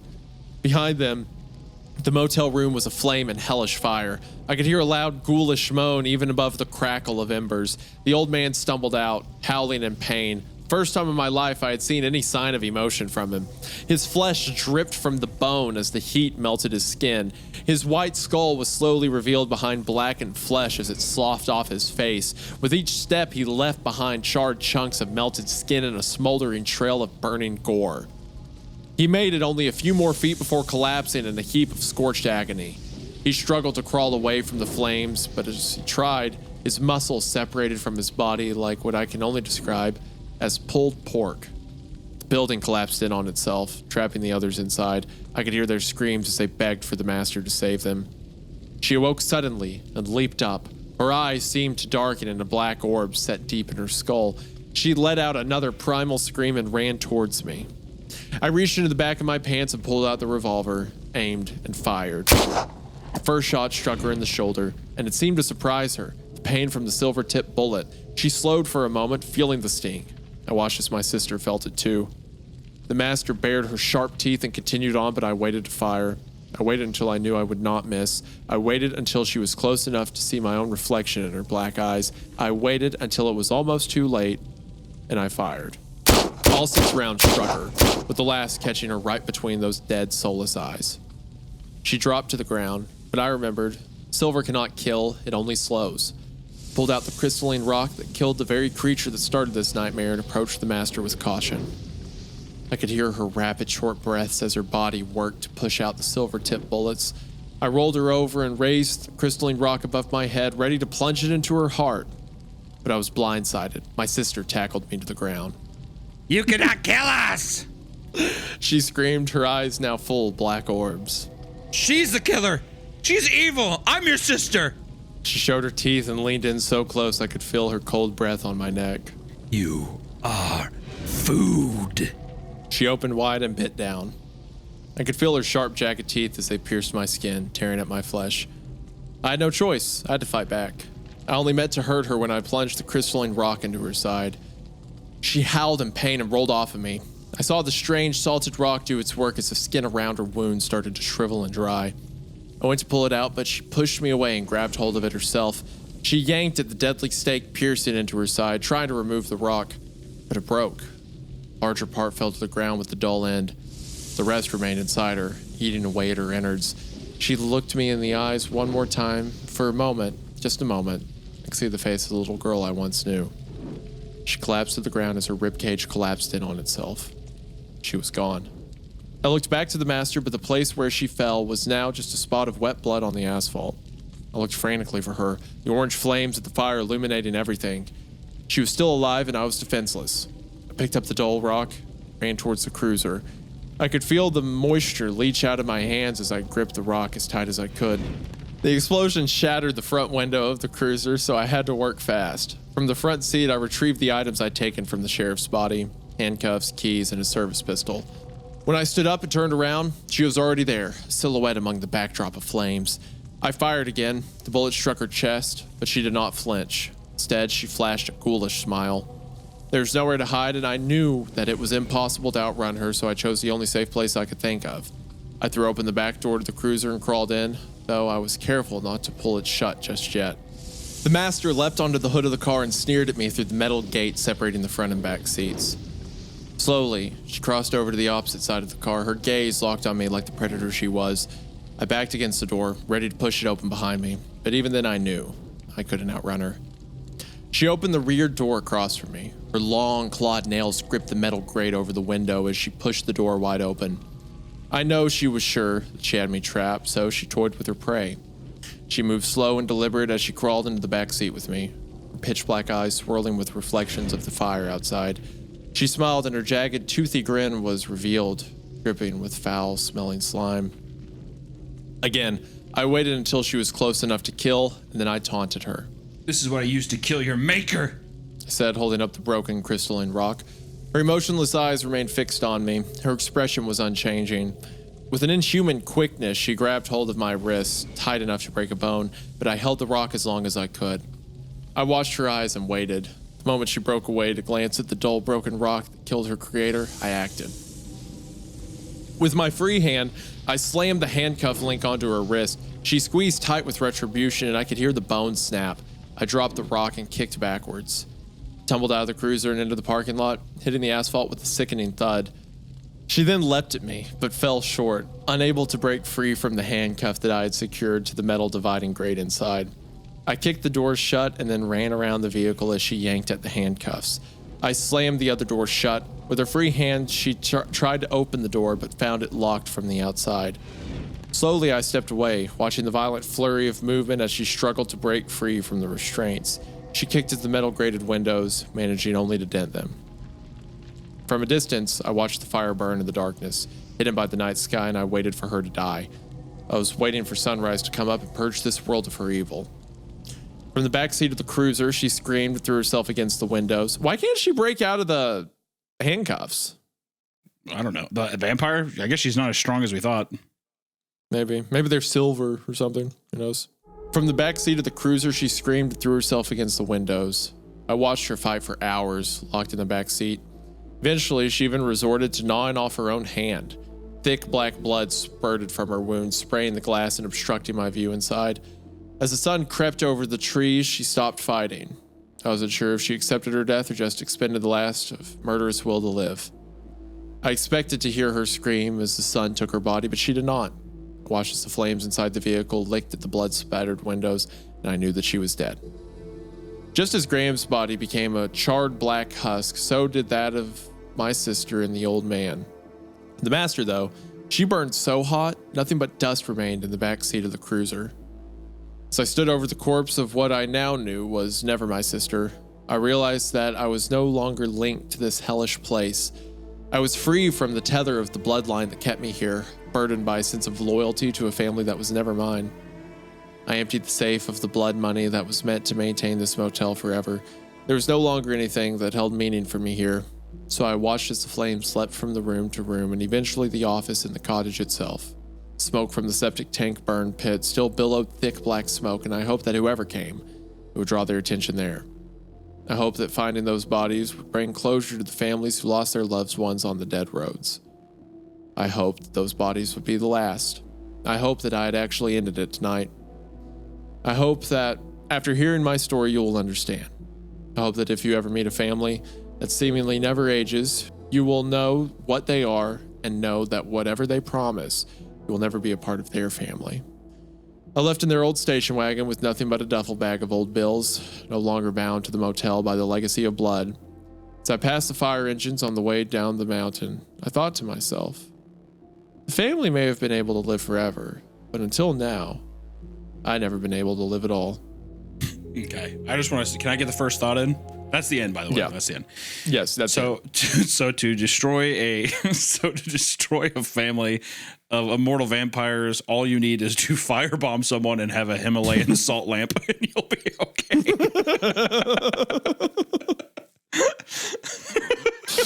You just need a lot of table salt, and then you need a lot of propane tanks to cause an explosion. Yeah, I think Isn't she a vampire now?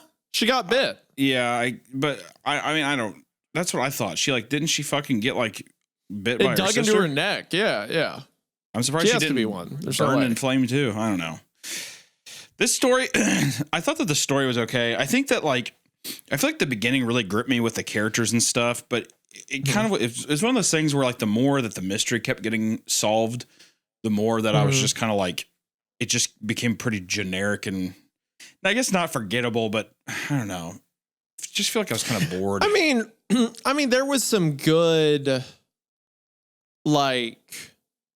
reveals. I like the reveal of the sheriff helping them and the pits out back. There was some cool stuff, but it just at the end when it got an action set piece, it kind of lost me. Could it have been a thing where the family is still mysterious? It's kind of like the Tales from the Gas Station thing, where it's this ongoing thing, and even if you remove some of these elements or pieces, or the people that kind of kept you, your family locked away, or this mysterious family moving from town to town or whatever. I like the idea of finding out more people in the community know about it than you thought, and you get to unravel that mystery. But I feel like solving it with just firebombing and the Himalayan salt lamp, to me, I'm I don't know. It was okay. I think the most effective one was the caves with the creepy Nosferatu dude down there. I think that's fun. But it all seemed to just kind of be and they're dead, and we move on to the next part. I guess I just wanted to dance around more of that, but all in all, I mean, I really enjoyed the setup. My favorite moments once again were the cave, Graham getting killed, and her kind of bidding this, or talking with this thing in this cave. I also really liked. I think my favorite part was probably the teenage boy coming, and he was naked in the room, and it was just kind of really creepy. And that kind of fun setup to where before this, she always cleans up a weird mess, but now it's just you see all the blood and the deer carcass in there. I thought that was a lot of fun. And her kind of figuring out, you getting to peek behind the curtain for the first time, I think was fun. But otherwise than that, it was just kind of I'll just firebomb them. There you go. Yeah. Yeah. I mean, I think it's that way with any horror story. I can't really think of horror stories that I enjoy when they go action. Some of them do it really well, but I feel like it loses a lot of it. And there was so much good setup stuff that at the end it's a little, especially with it not being said that she is a horror story that goes action. Predator. Well, then it quits being a horror story, but it's such a good action movie that it's fine. It's still a monster in that movie. case. I mean, yeah, it's not. I think that the threat's a monster scary. or whatever, but I think it's definitely it's an action film guised as a monster Alien. film. Yeah, Alien, right? Yeah. Alien's scary for the first half, and the last half isn't scary, but it's such a good action and suspense film that I don't care. Whereas in a visual medium, it's kind of harder to convey visual action set pieces than it is in film, right? So I don't know. I could have done without it, although it is dramatic, and I see that I see how people could enjoy it, just not for me in the ending, especially with it not being explicitly stated that she is a vampire, because I'm pretty sure she should be one. Setup was great. I really like some of the characters, even if we had fun with her, leaving people behind. Yeah. I like the idea of the master being a young teenage girl. That's a cool idea. I like a lot of stuff with the teenage boy, and the sheriff was interesting. The cave part was interesting. It was cool. It had a lot of really high moments. I think it was a good story, and I enjoyed reading it. I think it was successful when it was more character focused and I think it lost me when it was trying to do the badass vampire stuff. I think. Yeah. Because we just, I agree. mean, also, how many times have you seen, or like, have we, like, or like the archetype of like vampires and all this weird stuff and everything? I kind of like the idea of the vampires are also more of a threat when you just like, or they're so mysterious and there's so much distance between it that they're just these like omnipotent beings where it's like you might as well not even fuck with them because there's nothing you can do. You know what I mean? Yeah. So just unraveling the characters is where I had the most fun. I mean, it's not that kind of story. I'm kind of just arguing for something else at this point, but I almost like the idea of the vampires being so otherworldly and distant that you don't really know they're vampires. You know, it's just like a thing, a shadow, almost not even labeling it as a vampire, but it's like all the tropes and stuff are there, but you never come out and say it. I think it's also kind of fun too. Yeah, it kind of there's a movie that's an example in my head of that, but I can't think of it right now. Makes me think of kind of like Let the Right One In. I mean, I know that's a vampire movie, but it's like there's nothing specifically where it's like you're a vampire, or maybe there isn't. Maybe I can't remember, but it's just like a little girl that's obviously has the tendencies of vampire kind of thing. Great. I'll say one. I'll say one that's kind of similar to this in parts. The Descent. Obviously, they're not intelligent in that movie. They're more like animals. But when they start getting attacked by the vampires left and right down in the cave, those could be vampires or some troglodyte thing. But it's just a threat. It's just a thing you run into. Basically, you don't have to, I don't think. No, I mean, also per se. Just splitting hairs and everything we're saying is subjective. Yeah. Completely. It was a fun story that I enjoyed. If we're not talking about it, it was well written too. I think it's just the pacing of it. It was. Some of the things I had more fun just like drawing out some of these characters, and that I would have preferred that more. That being said, that's not what the story is, but that's just my 2 cents. All in all, though, it was good. Fun story, fun read. Thank you guys so much for listening on audio platforms. If you are on Spotify or Apple Podcasts, and thanks for giving us a nice rating there. And also, thank you be sure to support the author J. Hunter Richardson. Yes, and the story does have an Amazon release, so be sure to check. If you enjoyed the story, be sure to check it out. Grab a copy for yourself, and just have a physical copy to support the author. We would appreciate it. And also, thank you to our patrons who are supporting us on that end and just getting some extra content on the side. We appreciate you. And without further ado, we will see you in the next one. Bye-bye.